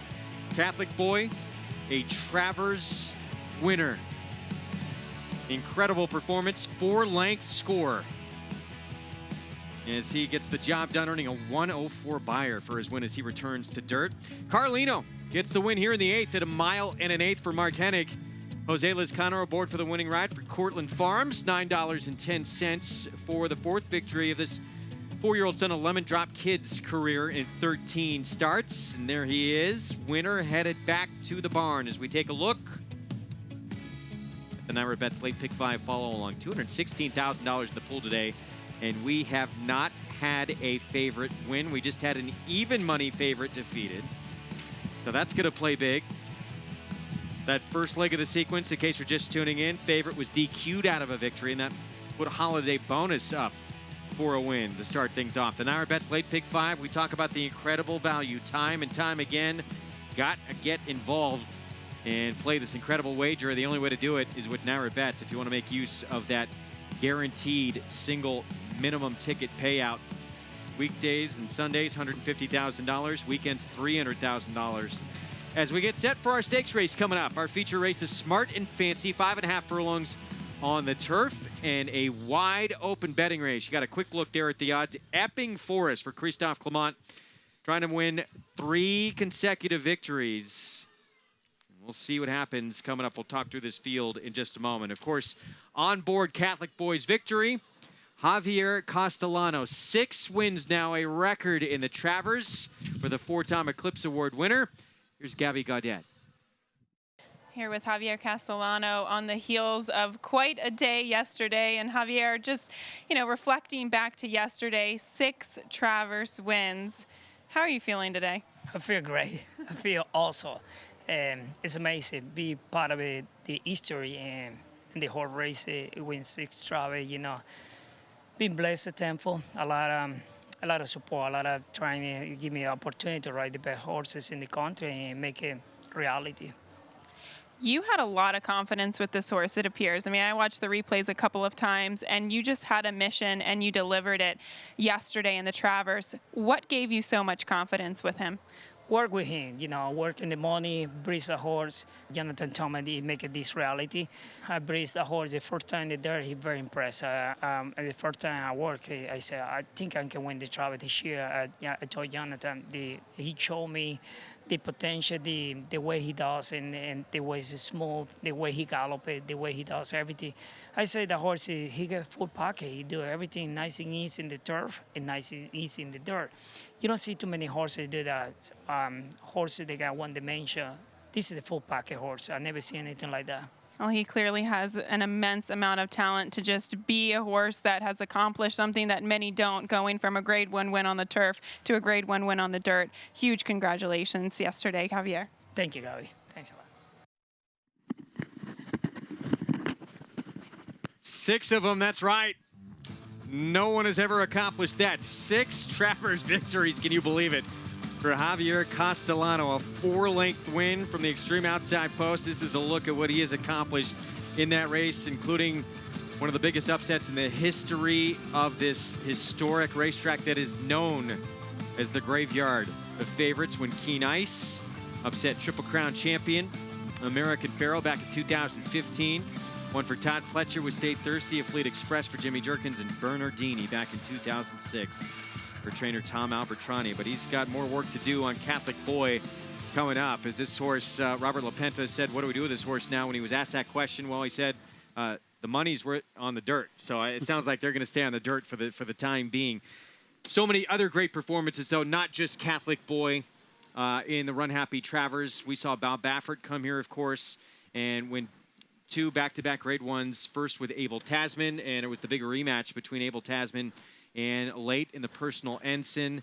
And it was like deja vu from that coaching club, American Oaks, as these 2 fillies came together again down the lane, the rematch everyone wanted to see, and again, took the stewards to decide it. It did. I think when these 2 turned for home, this is what the crowd was looking for. Abel Tasman on the inside, Elate on the outside. I think Elate gets her head in front right here. But Abel Tasman, clever ride by Mike Smith. He waited as long as he could before he went to the whip here. Probably maybe at the 8th pole he did. They're going to make some contact here, Greg. Stewards looked at it. I think they basically said, look, they're both at fault, so we can't take one down. Well, Elate drifted in. Abel Tasman drifted out. Bill Mott, the trainer of Elate, said, I don't know, it's the Wild Wild West, I guess. He was very disappointed, said that he doesn't understand it. I can't understand it. As we take a look at what happened again here, and they both come together. They do indeed. And look, Mike Smith is hitting left-handed on Abel Tasman on your inside. And on the outside, this is Elate moving, his jockey moving into Abel Tasman to make her more competitive, put her on her to try to get her to get going again. So I think in this case, I personally, I think the stewards made the right decision. They both were doing riding tactics to get the most out of their horse. To me, it's a no foul. Now, and stewards, they do actually post reasons for their decisions. You can find that on NYRA.com. And the stewards in this case said if there is going to be a DQ, it has to involve a horse not finishing where they should have finished in here. In this case, they felt that was not the case, that it did not cost Elate a placing, guys. I thought it was the right call, so I'm not going to keep going over it. Yeah, it's just one of those things where they're caught in a tough spot, because it's one of those things where that's the rule, caught in the placing. And sometimes it ends up making a horse getting put up that shouldn't be put up. So the stewards are sort of put behind the 8 ball with their decisions, because the rule is not in their favor, you know what I mean? I agree with some other great races yesterday. The Forego, I'm going to say the best trip of a winner in one of the big races yesterday happened in the Forego for Whitmore. Yeah, listen, you got to give credit to Whitmore, but I want you to focus to the far, far outside. What ends up happening is your leader, Corinne, the 4, completely lugs out, and Whitmore gets the run of a lifetime. But you got to give Ricardo Santana a lot of credit. City of Light and Irad Ortiz Jr. ran 31 feet farther. That's almost 3 lengths, and was trying to run down Whitmore, but it just was not happening. And Santana knew he gave this horse a good ride, because watch his reaction at the end of this. And listen, that's a win and you're in from the Breeders' Cup Mile. You know, you got to remember, Breeders' Cup Mile is a 1-turn mile, so that's not out of Whitmore's scope at all. I would book him at any price under 80 to 1 in the Breeders' Cup Dirt Mile. But, you know, it's funny with Carlos Santana, because he thought he was going to be winning this race a couple months ago, because he rides B Jersey. B. true, Jersey, right? unfortunately, was retired earlier in the week, and he ends up getting the mount on Whitmore, and he ends up winning it anyway. So that's kind of cool for Ricardo Santana. Yeah. Well, I think it's had a terrific meet here. No, I think Ricardo now is, listen, we all know he's a good rider, and then guys need to step up in the grade 1 competition, in the big competition, and Asmussen's putting him on big horses. Ron Moquette putting him on big horses. He's starting to respond in big spots now, Andy. Yeah, absolutely. Now, yesterday's Alan Jerkins, and it was really cool seeing Dale Romans, who's a very close friend of Alan Jerkins, the late, great Alan Jerkins, not only win, but run 1-2 in here. And I think this was a case of, and you kind of said it before the race, that you said Promise Phil could bounce and still win this race, and I'm not a big bounce guy, but, you know, he clearly seemed to do something because he didn't run nearly as well in this race as he did when he went on Amsterdam, and he still won. And isn't that the mark of a truly good horse, a horse that's able to win when he doesn't run his best race? But he did do it with the benefit of a slow early quarter on a track that was kind to his running style. Yeah, I do get that. But the way he's able to kick away, and he kicked away actually from his stablemate, Seven Trumpets, he's dangerous, Andy. He's got wicked speed, and if he clears and gets a length in front of you, he's exactly like his sire, Shackelford. He's stubborn. He's hard to go by. And Dale Romans is not one to rest on his laurels. Now, he's got to be thinking Breeders' Cup Sprint, probably not the Breeders' Cup Mile. I don't see why he can't win at 6 furlongs. Be interested to see what route he does take. Would he go to the Vosburg, or would he go to Keeneland and run their Phoenix? And the Vosburg's a grade 1. The Phoenix is not. You make a good point because, you know, I'd like to ask Tom this. I wonder if Whitmore goes to the Phoenix to try to get the winner in for the Breeders' Cup Sprint, so and then he has options, you know? It'll be interesting. Now, I guess it's the Breeders' Cup Mile. He can't use the Forgo win to get in the Breeders' Cup Sprint? No. Really? Poor guy. He'll have to get in the Breeders' Cup Sprint on his reputation. I think he can do that. Well, yeah, Whitmore, Breeders' Cup Dirt Mile, winning you're in, but they've already kind of touted where they want to go. So their next spot, they're looking at the Phoenix, which that would be a win and you're in for the sprint. So they're clearly thinking sprint over Dirt Mile at this point. It makes a lot of sense. With Whitmore, he's versatile. He's an off-the-pace kind of closing sprinter and the kind of horse that wins the Breeders' Cup Sprint. There's so much pure speed in a race like that that you get an opportunity, if you can sit tactically, to win a good race like that. Doesn't get the job done, though, in that race. There's options, so we'll see what happens. We have our feature coming up. Smart and Fancy, 5.5 furlongs on the turf ahead. Morticia won a stakes race here last year. Can she do it again? 7 for 13 on the turf in her career. We'll be back with the feature next. They're off. Bet the horses anywhere, anytime with Naira Bets. Rushes out of there to take the lead. It's easy on your computer or Naira Bets app. Earn valuable reward points on bets. Play in our exclusive promotions and earn cash rebates. Sign up now. Bet $200 and get $200. Bet any track, anywhere, anytime. NairaBets.com. Grade 1 winner Lee traveled the world competing against the best of his generation. A graded stakes winner on both dirt and turf, he set a new track record in the Grade 1 Don Handicap and retired with earnings of more than $2.3 million. Now his flashy first crop yearlings are turning heads with a striking resemblance to their internationally successful sire. The sky's the limit for this promising young stallion. Lee, standing at Claiborne Farm.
That is a serious automobile. Could you imagine if you got to drive this thing? Well, the Maserati Art Car Experience being presented by the DePaulo Auto Group Drive for Charity. There was a lucky winner, and a guest gets to hop in that car and take off for an adventurous overnight excursion on the joyride of their lives through New York's scenic Adirondack Mountains.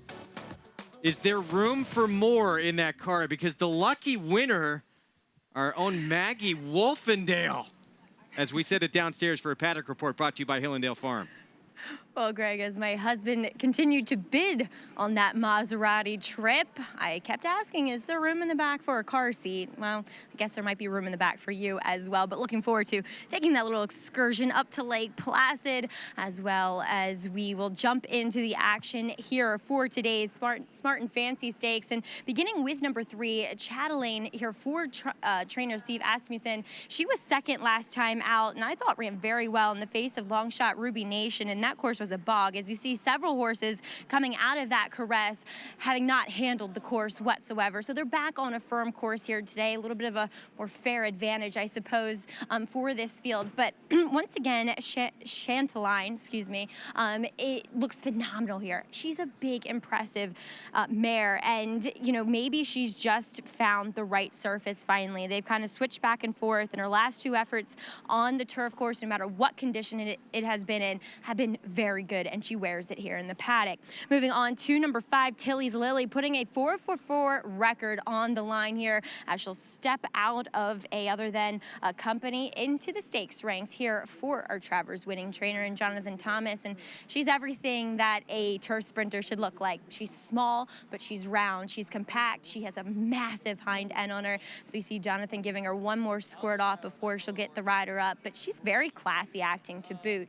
She's been on the front end in all of her efforts. We'll see if that is the case here today. But if she isn't, I don't think she'll have that much problem sitting right off it. I should correct myself. In her second start of her career, she was off the pace. So we'll see. She represents herself as one that doesn't necessarily have to be on the lead from her disposition here in the paddock. Now, number 9 is Fabian. The only time she's been on the turf was in the Grade 3 Intercontinental, where Last Ardane came back and also trumped that effort with a win last time out. Too. And Fabian, to me, there's turf pedigree on the bottom side. It might be a little bit on the cheaper side as well, but she looks like a turf sprinter. We'll see how she negotiates the 5.5. She did get to set a somewhat easy pace that day, given the context of that field and what she was facing. But I think Fabian deserves a long shot kind of shot here. She could easily take to the turf here at the Spa. What do you guys think? I didn't like her, Maggie, but I respect your opinion. And I don't know. I'm going to say one thing in this race. We're going to start out by talking about the 8 Morticia, or we're talking about the 4 here to start, Fire Key.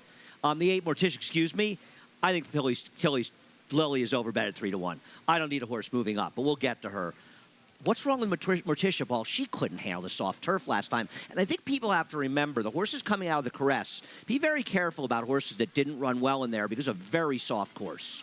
Yeah, I mean, listen, besides that last race, you know, she's run good race after good race. This is her winning the Penn Lady Dash. She beats Rocky Policy, just talking. Before that, she was second. Before that, third, second, first, third, 3 wins in a row. I mean, the only time she didn't bring her A game was the last time she broke slow. And you're right, you could tell she was just swimming. She couldn't handle it she wasn't at handling all. It, yeah.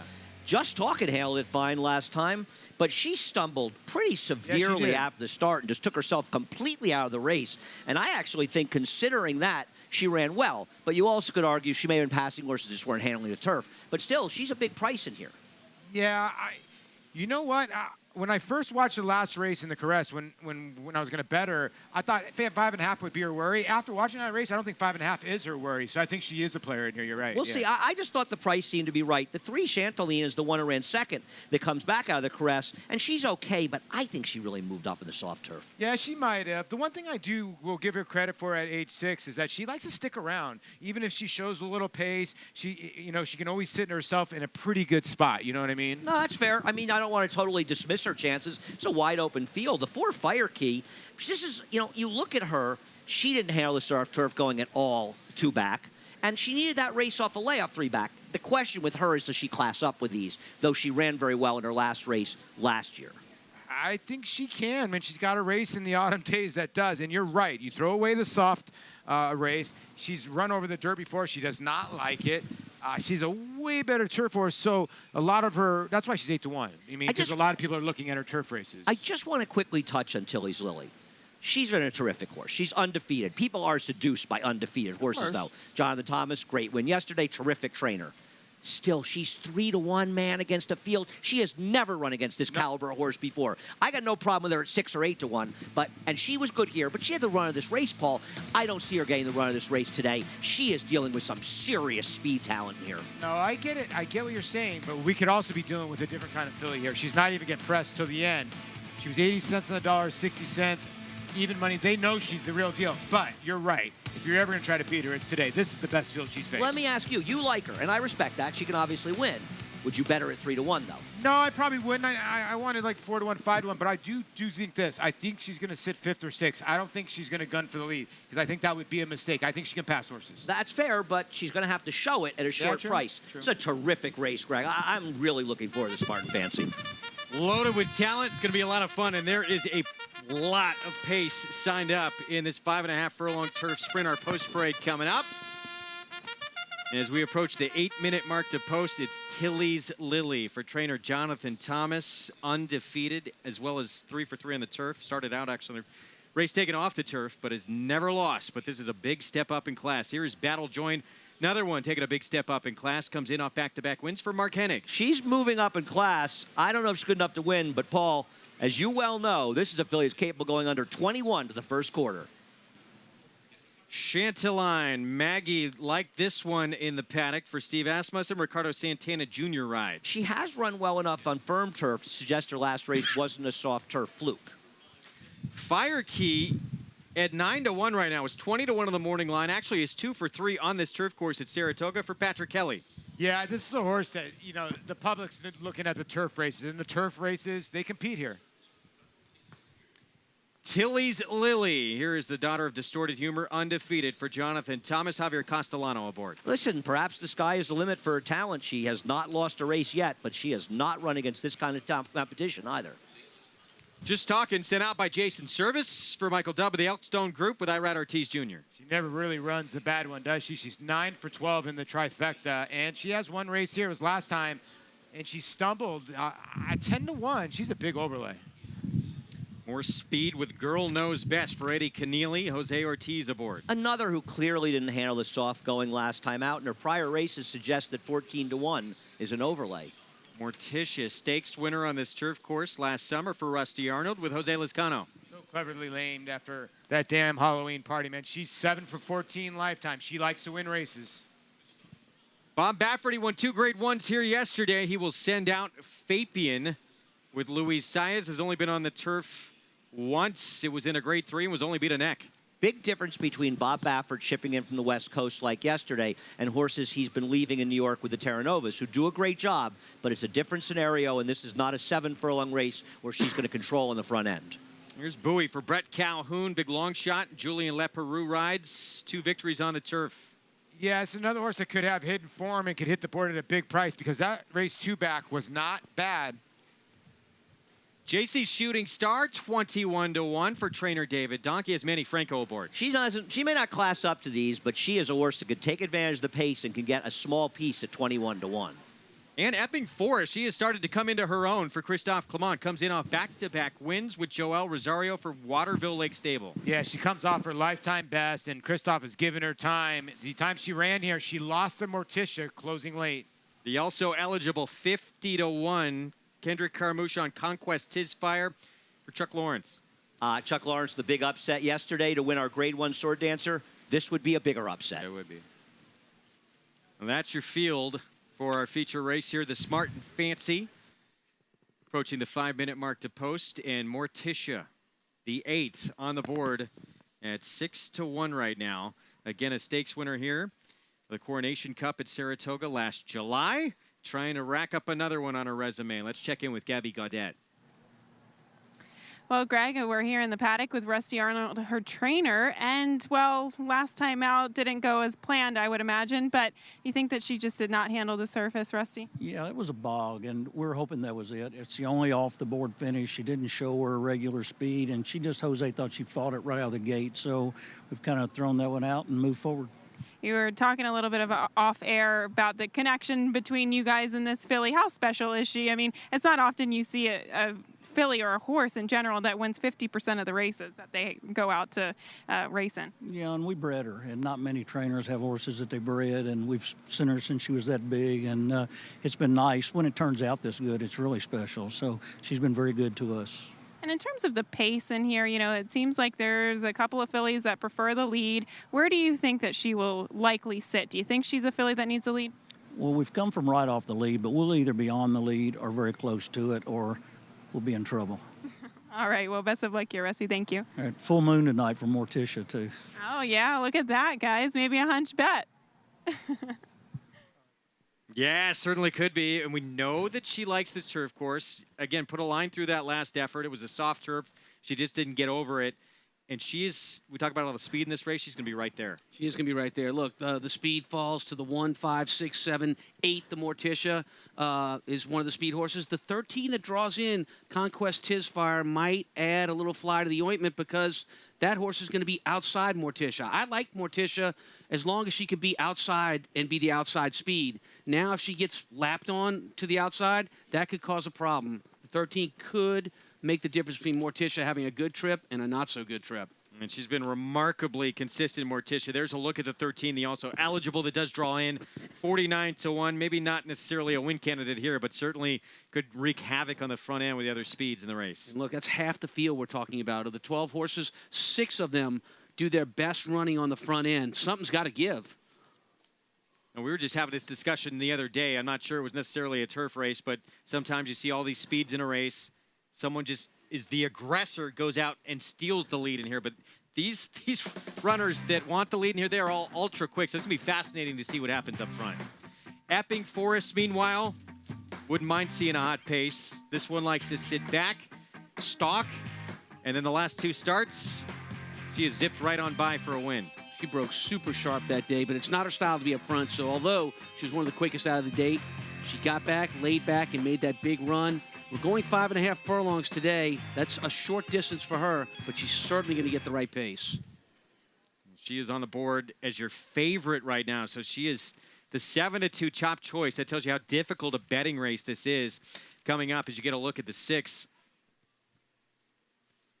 Just talking, we may have just left our screen, actually. There's Epping Forest, who we're back to, trying to win 3 in a row here. And just really started to turn things on here, guys, this summer, early June for the Clement Barn. Well, she's been terrific, no doubt about it. That's a tough post, breaking towards the outside, because this course gotten pretty firm, and you probably want to be towards the inside paths. Another horse I think can win, but another one moving up at a short price, 7-2. There are some really established stakes sprinting fillies, turf sprinting fillies here. I mean, should she be half the price of Morticia? Yeah, I guess so. You know, the thing that's crazy, I was looking at Epping Forest, because I thought the also eligible wasn't going to get into the 13. When she has the complete outside post, she's 4 for 4, which is amazing to me when I was looking at her. She won from the 12 hole, 12 of 12. She won from 8 from 8. She won from 6 to 6, and she won back 7 for 7. But the 13 draws in, so there goes my theory. But she might like it outside. She does. It's just a tough to get position. I think she can win. I think price has to be her guide here, and I just think there's better shopping to be doing here as we head out to Maggie. Thank you, guys, as we'll take a look at number 6. And just talking as a filly who got a very strong warm-up beneath Irad Ortiz, I'm sure he kind of has in his mind that he doesn't want that stumble to happen here once again. Now, she is one that's kind of been in and out in regards to her being on the front end. But today, it looks like seems to be a little bit of intent with the warm-up that she's got. Definitely the most aggressive of any. Now, number 1 is Battle Joint, and she has really taken to the turf here for trainer Mark Hennig, who's looking for her 2nd win on our show. And look, last time she did set the pace, and it was fairly quick, and before that, she was right off a extremely fast pace. She has that inside rail draw, and she was, before she got back with the pony, pretty wound up with jockey Joe Bravo, who is actually aboard her for the first time. We'll see if this pairing works out, but she was a little bit keyed up beneath Joe here, Greg. All right, Maggie, thank you very much. So keep our eyes on that here as they begin to load up here momentarily. Let's go back. I mean, Epping Forest still 7-2 on the board here. She was in that stakes race against Morticia last year. She was coming out of a mile race, shortening up to 5.5. She comes into it this year, though, off back-to-back wins and 6 furlong sprints. The only knock I have on Epping Forest is the distance, and maybe it's not. Maybe it's that I've created that in my head. But she's a horse that is sharp right now. Those last 2 wins, 2 in a row. She won 3 of her last 4 and is going to get the right setup today. I just don't know, does she have enough stretch to pick them up at the end? It's just amazing, though, you're seeing the discrepancy between Morticia at 6-1 on the board, Epping Forest at 7-2. I guess people feeling back last year, Morticia was a little bit more the known commodity, and Epping Forest is the one who's the up-and-comer and in sharp peak form right now. Yeah, and a lot of handicappers, handicap on recency, and that's how you lose value. But Morticia's last race was too bad to believe. She's better than that, and Rusty Arnold's interview tells you that. But when you see 4th beaten 10 lengths, you tend to look elsewhere. I don't know if Jaeger's quick enough to keep up with this group, but Maggie Wolfendale out there seeing if there's any last-minute looks here at it's our birthday girl. Happy birthday to Maggie Wolfendale. And she's going to get to drive that Maserati as a little birthday present as we get set for our feature here coming up. But favorite right now, Tilly's Lily, undefeated. The Jonathan Thomas filly, the 5, putting that perfect record here on the line. She's won at 5, she's won at 6.5, and she has won at 6 as well. Look, but every time she's had to step up in class, and she's doing that again here. These are a lot of good, experienced horses. I get it. She hasn't been beaten yet, and she deserves that price. But there's a lot of good experience in this race. It's our feature race here. The smart and fancy Tilly's Lily, the 5, undefeated, but a big test here. Facing Stakes Company for the first time. Let's send it upstairs to the voice of New York Racing for the call, Larry Colmus. JC Shooting Star has moved into the starting gate. Epping Forest coming up next. She steps forward and goes in. 1 left to load. That's Conquest Tis Fire, who will take up position in this outside stall. And they're all in line.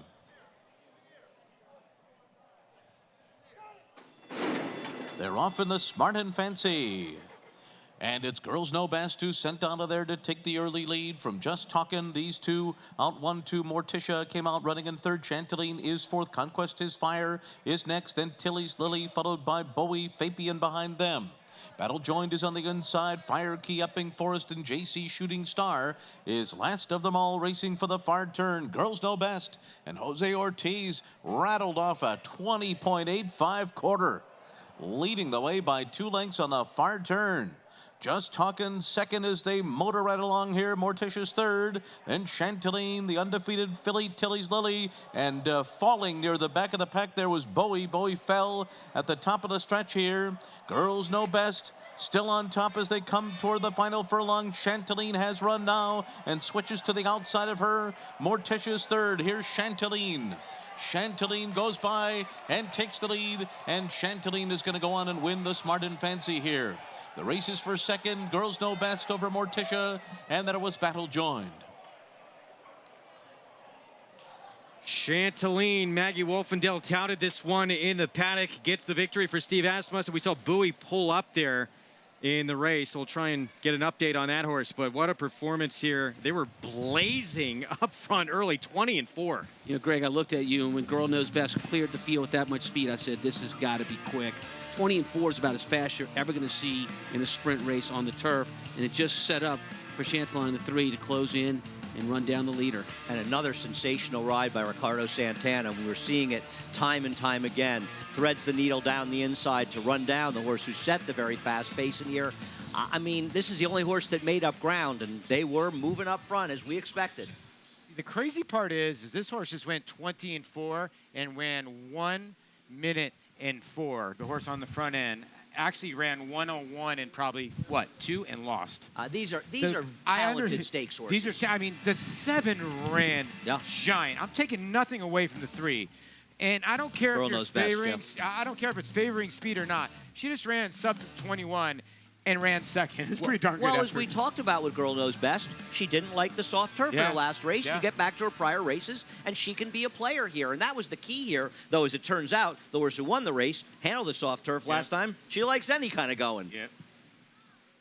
Photo for place. It looked like it was 3-7-8. I believe Girls Knows Best did hang on there for a second, but let's check in with Maggie Wolfendale with winning rider Ricardo Santana Jr. Yeah, she was pretty impressive today, Ricardo. Chanteline here. You had to be encouraged given the fact she ran a good second, probably over, of course, that wasn't her preferred type in that bog and that we had in the Caress, but she blew their doors off today. Well, she always try hard. First, I want to say thank you to the trainer and Mr. Steve giving me the opportunity to ride this filly that she always approve every time she runs. She runs so hard, and today she run amazing today. And she seems to like the turf now as a 6-year-old mare. Talk about her over this surface. Well, we run a few times in Kentucky, and she running well, and now she look like she handled the turf pretty good, and today she run a really big race. Yesterday, you were pumped up with your win on Whitmore. How good was that feeling to kind of get some validation after your trouble trip back at Belmont, Ricardo? Well, that was one of my dreams coming true. I come in with Mr. Mclaughlin. He said they won, and that's really a special win for me, win a great one for him. And we have a really good team, and I feel blessed that they make my dream coming true. Looks like you're going to have a couple there for the Breeders' Cup. Ricardo, job well done here with Chanteline. Thank you so much. All right, guys, he's definitely one of the up-and-coming riders around these parts. He just, when he has the right horse, he shows up. He's having a tremendous Saratoga, young Ricardo Santana Jr. A lot of those victories have been with this barn for Steve Asmussen here, and he's made quite an impact here at the meet. 9-2, what a performance. But again, they just went so fast early in this race. But Chanteline, now 3 wins from 6 tries on the turf. And again, it was very close for second, but it did go to the runner there setting the pace. 3, 7, 8, and 1 in the end. Chanteline, 6-year-old mare, coming up with a stakes victory here in our feature race. We still have one more to come. We'll be right back.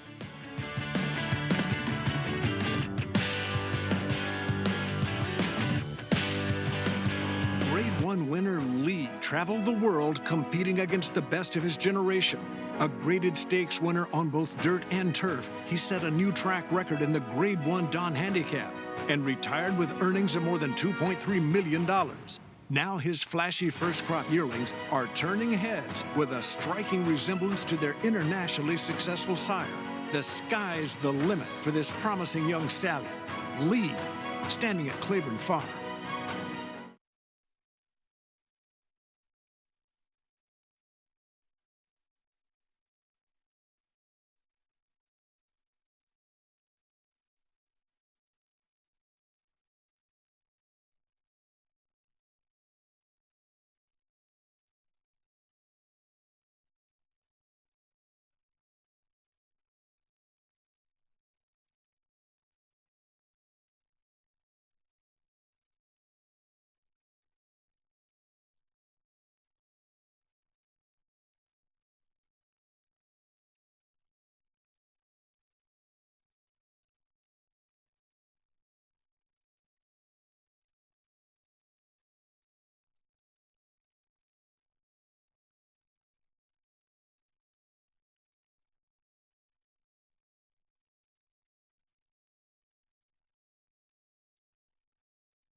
Back on Saratoga Live. presented by Claiborne Farm. Thanks for spending part of your Sunday afternoon with us here. We just had our feature, and it was Chanteline for trainer Steve Asmussen, Ricardo Santana Jr., and the 6-year-old mare by Majestic Perfection, picking up her 3rd turf victory of her career. Yeah, look, 6-year-old, she didn't start trying the turf till August at Saratoga last year. Wasn't that great a performance that day, but she has really come around. I think she puts herself in the spotlight for maybe a shot in the Breeders' Cup Sprint. So $11.60 for the victory. Girls know best. Blazing out front, somehow able to hang on there for second with Morticia taking aim at her. So finishes 3, 7, 8, and 1 as we take a look at our Naira Bets late pick 5 follow along. So look, I mean, no really big payouts here. Very easy to have in your ticket. And how about that pool, Greg? We got $216,000 in the pick 5 here. It's going to be another juicy payoff. I like to say, tasty. Well, this last race is completely wide open as well. It's probably the most wide open betting race of the entire afternoon. So we'll see what happens here. Mile and 16th over the inner turf. New York Breds, $40,000 maiden claiming event. Joe's Smoking Gun, morning line favorite, the logical one in this spot, but this horse is 0 for 9 on the turf. Has a little bit of seconditis as well. 4 seconds in those 9 starts. Is this a horse you want to trust? Well, he's the most experienced horse in the field, and a lot of times that's good unless you're talking about maidens, horses that have never won before. Then maybe it plays against you a little bit. But how about the horse that draws in off the also eligibles, local edition? This horse is getting no attention at all at 23 to 1. A race that is better than it looks on paper. It actually went pretty quick that day. A race experience, that horse is worth a play at that price. That final time by Chanteline, 2 ticks off the course record in the Smart and Fancy. What a performance. As we told you earlier, unfortunate incident in the race with Bowie. For more on that, let's check in with Gabby Gaudet. Thank you, Greg. Well, in regards to the number 10, Bowie, I cannot confirm anything in regards to the actual horse herself, but I can confirm that Julien Leperoux got ambulance ride back here to the winner's circle and did hop off. I walked over to him, asked him if he was okay. He said he's totally fine here, but still waiting to hear in terms of the situation with the actual horse and Bowie. All right, Gabby, thank you. So we'll see if we can get any more information on that front as we still have our nightcap to come here. 25 minutes to post. We'll have a Paddock Report here in just a little bit. Post spread coming up as well. Right now, it is Joe's Smoking Gun. Career start number 13, trying to break through and get that first maiden win. His record-breaking accomplishments on the racetrack paved his way here to the Stall of Legends. Now retired to stud, we welcome the dawning of a new era as this esteemed champion hopes to stake his claim to immortality. His blazing speed and striking good looks have been passed down to his remarkable first foals. Foals that will carry the flag of their famous father and one day hope to break records of their own. Medication-free and undefeated in sprint competition. Run happy, standing at Claiborne Farm. They're off. Bet the horses anywhere, anytime with Naira Bets. Rushes out of there to take the lead. It's easy on your computer or Naira Bets app. Earn valuable reward points on bets. Play in our exclusive promotions and earn cash rebates. Sign up now. Bet $200 and get $200. Bet any track, anywhere, anytime. NairaBets.com.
Promise is Fulfilled, taken on by Engage. Seven Trumpets is done on the inside. Firenze Fire is closing in, and so too still having fun on the far outside. But Promise is Fulfilled is still there close to home. Promise is Fulfilled is going to win the Allen Jerkins by a length and a half. Abel Tasman is the leader as they come to the top of the stretch. And here comes a late after her. And the two of them hook up again. And the personal ensign, Abel Tasman, put to a drive. A late takes it to her. What a furlong to run. They are nose to nose, stride for stride. Abel Tasman and Mike Smith, the late and Jose Ortiz. Who's it gonna be? Abel Tasman determined. A late can't get by. Here's the wire. Oh, Abel Tasman did it. Marley's Freedom on the far outside. Lewis Bay is there. Finley's Lucky Charm. Ivy Bell's coming up the rail. No place to go for Still There, who's behind a wall of horses. Marley's Freedom in front with a furlong to run. Mike Smith lets her loose and she turns it on. Marley's Freedom pouring it on as they come down to the wire. She's gonna win the ballerina, going away by 3.5 lengths. Whitmore has come through on the inside. City of Light is right alongside. The two of them coming to the final furlong together. Whitmore's in front. City of Light runs hard at him on the outside. They're 1-2 at the 16th pole. Whitmore digs in, drifts out. It's gonna be Whitmore and Ricardo Santana Jr. to do it over City of Light. Glorious Empire still there in the Sword Dancer. Set down for another furlong, trying to keep this lead. Channel Maker is 2 lengths behind in second. The others need to get going now. Spring Quality is third, and Glorious Empire still got run. Glorious Empire's gonna do it all the way under Julian Leparoux taking the Sword Dancer. They're into the stretch, Kedora and Hawksmoor. 1-2 as they turn for home. Proctor's Ledge on the outside is next. Arabian Beauty is down toward the inside. Off Limits trying to put in a bid, but it's Kedora. Kedora still there down to the 16th pole, holding off Hawksmoor and the others. They're coming down to the line, and Kedora does it in the Boston Spa. It was a day for stars, and we saw some star-making performances. Breeders' Cup winning, you're in for all the great ones on the card. Of course, we talked about Whitmore now having decisions to make, but they're going to be going to the Phoenix likely next at Keeneland, which would be win and you're in for the Breeders' Cup Sprint. So then they truly would have their decisions to be able to make for themselves. But right now, with that win in the Forego, win and you're in for the Breeders' Cup Dirt Mile. As for Promises Fulfilled, huge effort. Engage came right up to that horse, and he just simply put that group away. Dale Romans has a sensational sprinter on his hands. Oh, he does indeed. And I think the most interesting thing and the most thing that stands out about that specific race was with Promises Fulfilled, that second quarter of a mile, and how he tried to get away from the field and go very, very fast. He didn't have a lot of separation after that. I thought, well, that's going to doom him, but he is just extremely tough on the front end. A lot of heart and a lot of will to win. Back-to-back graded stakes wins. Of course, he had a very big day. Not just Promises Fulfilled. King Zachary, big long shot, running 4th in the Travers. And, of course, 7 Trumpets, completing the Exacta, along with Promises Fulfilled. You know, he was the fastest horse in the race anyway. He had set off a horse a race before, so we kind of thought about, you know, if he had the right post, we'd just sit off of him. But out of the one, had to go, we went. And the barrage came after him for the second quarter, and they just couldn't keep up. He just outground them. When you're going fast like that, you can pull everybody else out of your game. And I don't think there are many horses around have the stamina that he has to keep on going. Well, we'll have to talk about it, but one spot, maybe the Kelso Mile, we'll go back down to Belmont Park and try to get a win in your end. Well, 7 Trumpets, yeah, running huge, who was beat, I want to say by about 9 lengths by Firenze Fire in that Dwyer. And he came back, he ran huge, and I know Paul Aduca thought he was way too big a price. Dale Romans thought he was way too big a price as well. Yeah, look, Paul talked about it on the show yesterday, gave the bettors an advantage as far as booking that Exacta, Dale Romans Exacta. We still have our nightcap to come, and it is a tremendous betting race. Mile and a 16th over the inner turf. coming up. Quick break, and we'll be back with more on the track photographer.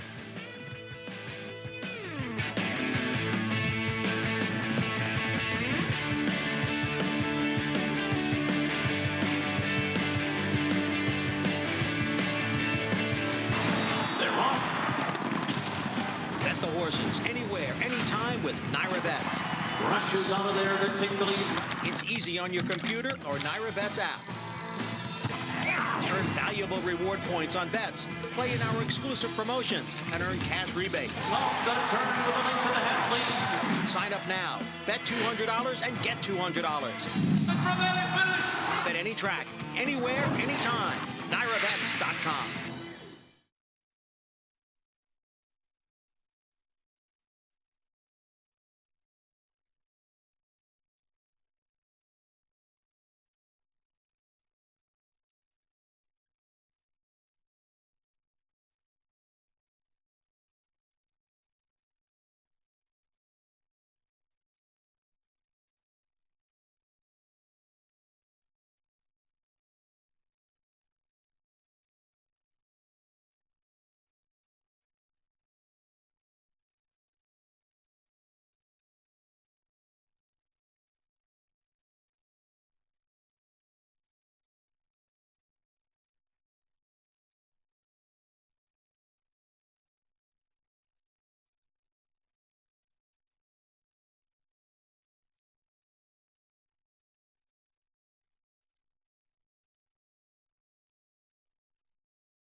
I'm Chelsea Durand,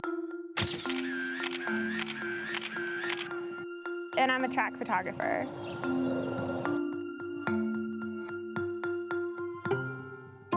Track photographer, the main thing that we do is shoot the finish line of every race and the winner's circle.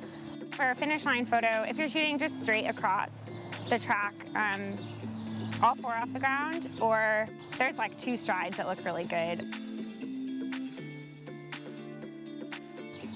If it's a really close race, as long as the horse is in front, because sometimes it's not a good stride, but as long as the horse is in front and it's at the wire, before the wire, that's what we use. And there's also extra events going on at the track every weekend that we have to shoot for marketing and whatever else the track needs. I actually went to school for fine art photography, which has nothing to do with sports at all. So I understood like exposure, composition, how to use the camera, but I never shot anything moving, really, that quickly at least. And the equipment's different, it's much nicer than what I was used to, but you get the hang of it. So I started horseback riding when I was 8 and loved horses ever since, and also had a passion for photography, so it was really just combining the 2 passions coming here. There was a lot to learn. There's still a lot to learn. Like, I had no idea there was so much involved in horse racing. My favorite one was when California Chrome was running for the Triple Crown. That was the first time I ever shot morning workouts. I got a headshot, and it was on the cover of Blood Horse. And it was kind of cool because the Blood Horse covers I've gotten previously were all races, like that same angle I always shoot. So this was like the one that was different. And it's like, I just woke up 2 weeks in a row at like 4 a.m. and that was worth it. One of the most exciting moments was when I entered a photo for an Eclipse Award, and I got honorable mention of a photo of a horse keyed as a 10 jumping a shadow at the finish line. When the horses are coming down to the wire, like, I feel like I'm gonna have a heart attack. It's like, I feel like half the reason is like I hope my camera doesn't break, and the other half, like, it's very exciting. Like when American Pharoah won the Triple Crown, I was lucky enough to see that, only being here for 5 years, and I like flipped out. Yeah, it was pretty emotional, and I was like, oh, I guess I like horse racing.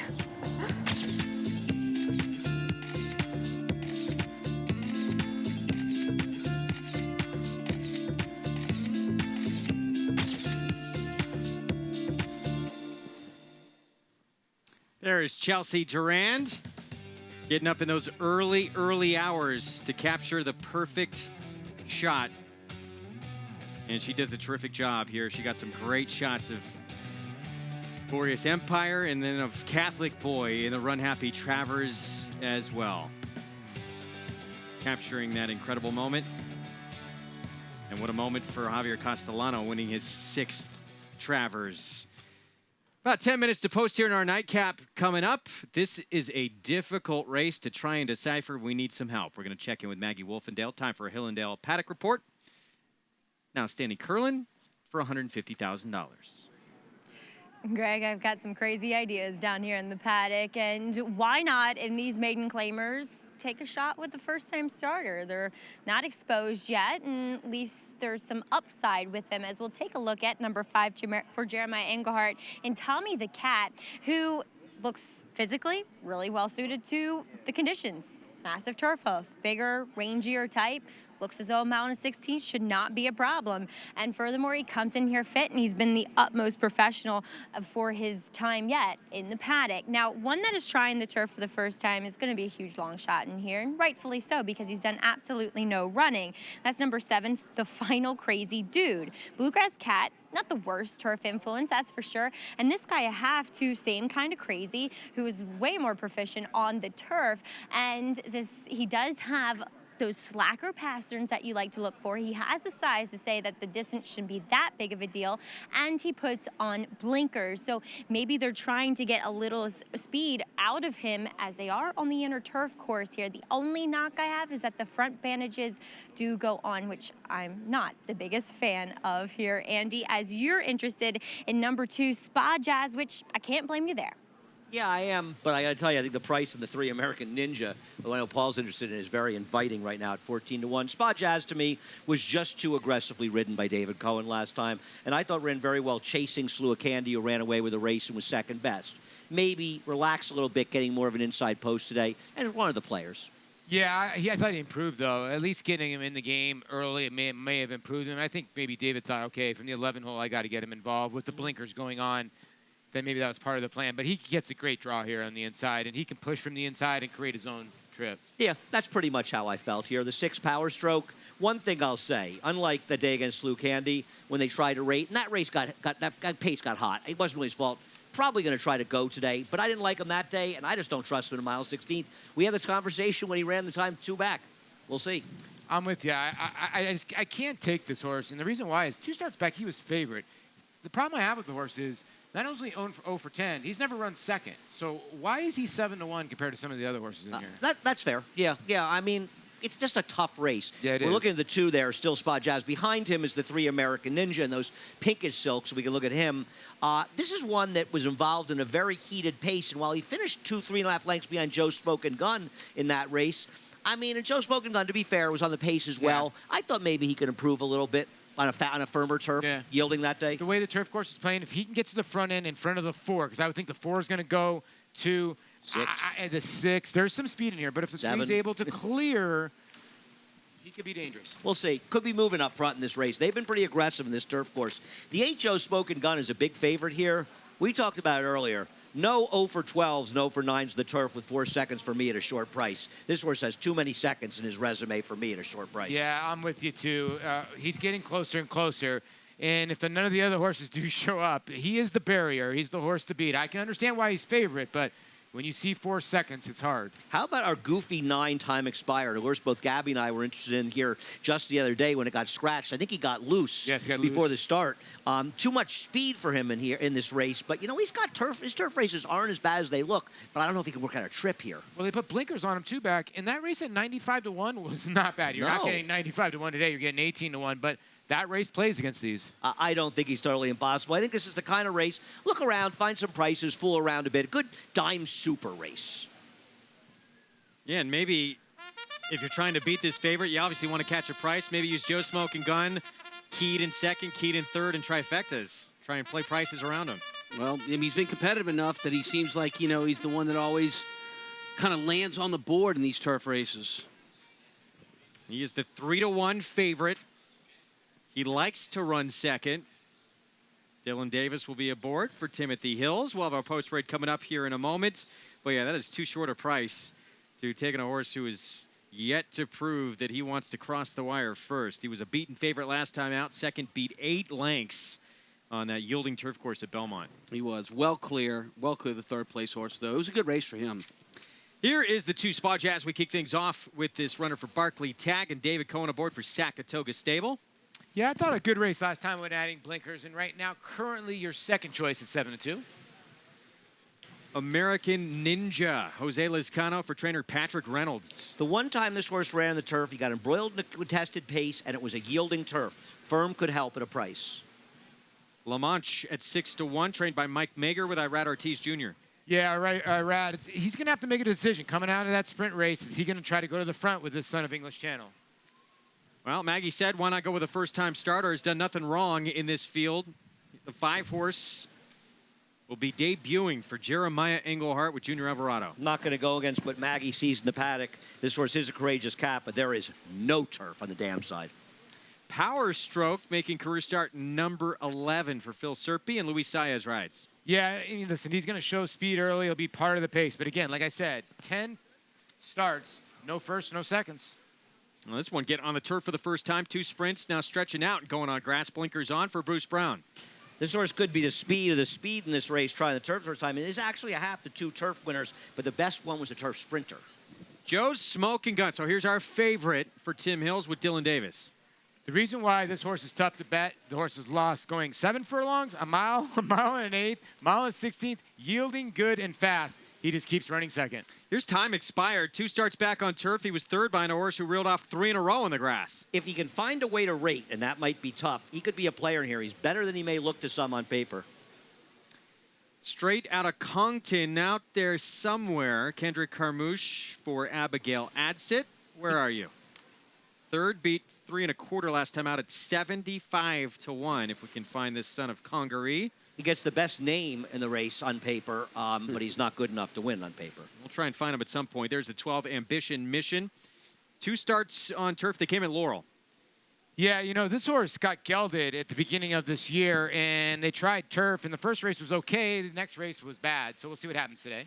And make the case. The also eligible draws into this race 15 to 1 for Tom Bush. Tough boast to overcome in this race, but he may get some pace. A second-time starter for a good trainer. Now, Jose Lizcano aboard, and there we go. There is straight out of Congton with Kendrick Carmouche. This horse did not run bad at all. Second time on the turf. That was at 7 furlongs at Belmont. I'm going to disagree. I don't think his effort in his last race gives him a prayer here. I don't think you can count anybody out in this race whatsoever. It is wide open. We'll be back. Nightcap coming up. We're 3 minutes away. Eclipse champion Blaine is having a breakout year in 2018. Among the nation's leading sires of stakes horses, his recent top runners include Fault, Maraud, Marley's Freedom, Beyond Blame, and Miss Kentucky. He's also making a name for himself internationally with French Classic winner Singa. And with yearlings bringing up to $350,000, this 3-time Grade 1 winner offers outstanding value. Blaine, standing at Claiborne Farm.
Back on Saratoga Live, our finale to close out the weekend coming up. Of course, we are back on Monday as well, so we'll see you back at 4 Eastern time to close out the week on Monday, but we're closing out the weekend right here, and that is a look at Power Stroke, who she'll be forwardly placed in this race and has efforts that make this one very dangerous in here. Yeah, with 6 tries on the turf, never run first or second. Perhaps part of the pace factor, but I think a horse that's going to fade towards the end. Meanwhile, there's the favorite, the 8, Joe Smokin' Gun. This is his career start on the turf, 10, 13th overall. And coming off 3 consecutive seconds, and the distance has been getting further and further away. I'm just looking at the picks here. This is a wide-open race. We all agree on that. And we've got 4 of us that are on the 2-horse Spa Jazz. I don't think that horse is such an overwhelming favorite over the rest that everybody picked the same horse, but I'm part of those 4. Went off a 3rd, beat 10.5 lengths at this same level. We're going to check in right now with Maggie and Gabby together. Holding it down here in the winner's circle as we'll check in with Power Stroke here, Gabby. A horse that returns to the turf. Best efforts have been there. What I did notice about him in the paddock, a lot more calm than he has been in some previous efforts. Yeah, I was talking to Phil Serpy about kind of his demeanor, and he said that's, you know, he's usually really high energy, very keen type of horse. So it's encouraging to see that at least he's harnessed a little bit of that energy. I mean, he's still on his toes and a bit energetic. So, you know, in terms of the pace, he's got to be in the thick of things. Phil definitely said that he's going to be on the lead today. Now, number 13, I found interesting, given the warm-up he got by Jose Lescano. A local edition basically got a 2-minute lick from before the wire here, going the wrong way to the backside. Yeah, I was walking out track and I saw this gray horse just absolutely running off on the track here, but obviously under encouragement from Jose Lescano. So to me, it looks like he's a horse that didn't show anything in his debut, and they just want to get him out of the gate because it looks like he kind of has one pace. Yeah, we'll see. He does look very good here, though, in his 2nd start of his career. Greg? It's a fun betting race. Here we go. We close it out with a wide open one. The 8, Joe Smokin' Gun, the favorite. Let's send it upstairs to Larry Colmus for the call. Last 2 runners moving into line. Ambition, Mission, and Local Edition. And they're all in line. Just trying to settle down. Time expired. They're off. And it's Lamoche who comes out running well with the final Crazy Dude right up alongside. Outside of them, Joe Smokin' Gun and Local Edition on the far outside. Power Stroke is next, and they're followed by Spa Jazz. Time expired is after that.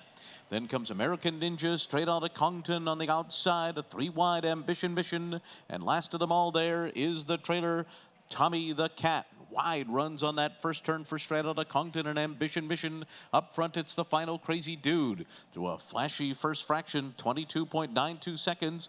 Local Edition is running in 2nd onto the backstretch. Joe Smokin' Gun is 3rd. Lamoche is 4th. Power Stroke is 5th on the outside. Spa Jazz is 6th. 5 lengths off the lead. And then comes American Ninja, followed by Time Expired. Ambition Mission outside of them. Straight out of Congton is next, and Tommy the Cat at the back of the pack, 47.79 seconds, that half mile for the final Crazy Dude and Mike Luzzy. Local Editions alongside, Joe Smokin' Gun outside of them, 3 of them across the track. Power Stroke 4 deep going into the turn. Then Lamoche on the outside of Spa Jazz, followed by American Ninja. Time Expired on the outside is next. Then straight out of Congton, Ambition Mission, and Tommy the Cat at the back of the pack, and they're into the stretch. Joe Smokin' Gun, Local Edition. On the inside, the final Crazy Dude gives way. Spa Jazz is there behind a wall of horses. Lamoche is trying to close in. So too, Time Expired on the outside. And so too American Ninja, who comes flying between horses. This one's wide open. American Ninja's coming on with Time Expired. These 2 coming down to the line. American Ninja's got it. American Ninja and Manny Franco to win. Time Expired was 2nd. Lamoche was 3rd. And Local Edition was 4th. American Ninja, Patrick Reynolds, Robert Amendola, Jose Lescano take the nightcap. He did indeed. And how about the pace in this one? It was a little quick up front. A lot of horses challenging. Look for a while there, like that horse off the also eligible, the 13, the gray horse on the inside, was going to hold his course as long as he could. But eventually, it came down to the closers. Well, they were moving up front, and there was a little rooting going down in the studio down here. And we both talked about both the 3 and 9 being live long shots in this race. And this is the kind of race you could fool around, get a little bit lucky. You know what? I got to give Manuel Franco. I mean, he is riding so good. The 3 looked dead at the top of the lane, but when he swung him out and hit him left-handed, he really did respond in here. Pat Kelly and, again, Robert Amendola strike again. Patty Reynolds and Robert Amendola, Wolfie. Well, they had a win earlier this week, too, beating a big Chad Brown favorite with a horse moving from turf to dirt. They do it here with a second-time turfer at 9-1. Prices when we come back right after this.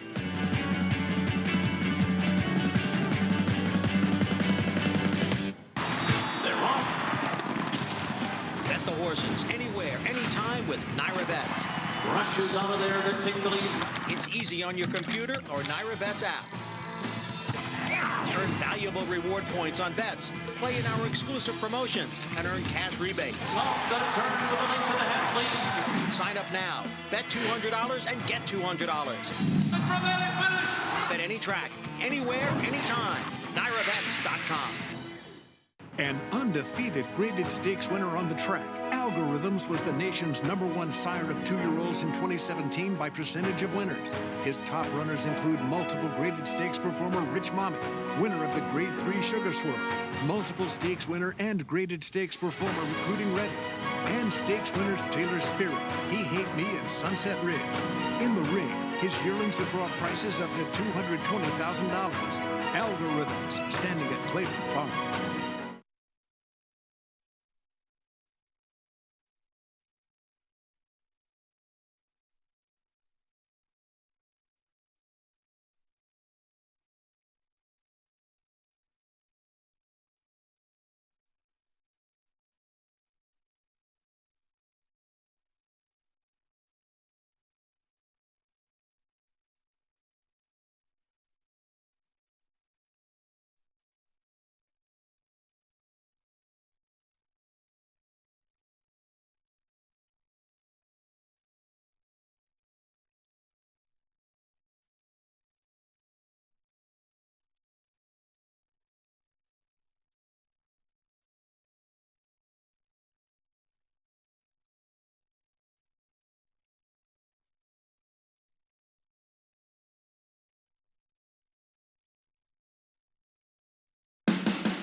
Back on Saratoga Live, American Ninja, second time on the turf, gets the win. And let me correct something. Actually, Manny Franco was on board here, this 3-year-old son of Majestic Warrior, for the victory. As we take a look here at the winning move in the stretch.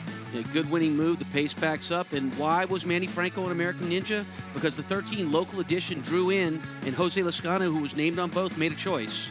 He chose to take the 13 local edition. That opens up the mount for the winner, American Ninja. Manny Franco does a good job there. 9-1 over 20-1 over 6-1 over 19-1. Jose Lascano winds up fourth there, filling out that superfecta. But Manny Franco having a strong Sunday afternoon here, and American Ninja gets the job done to close things out here on this Sunday card. It was a great Sunday card. Good racing today.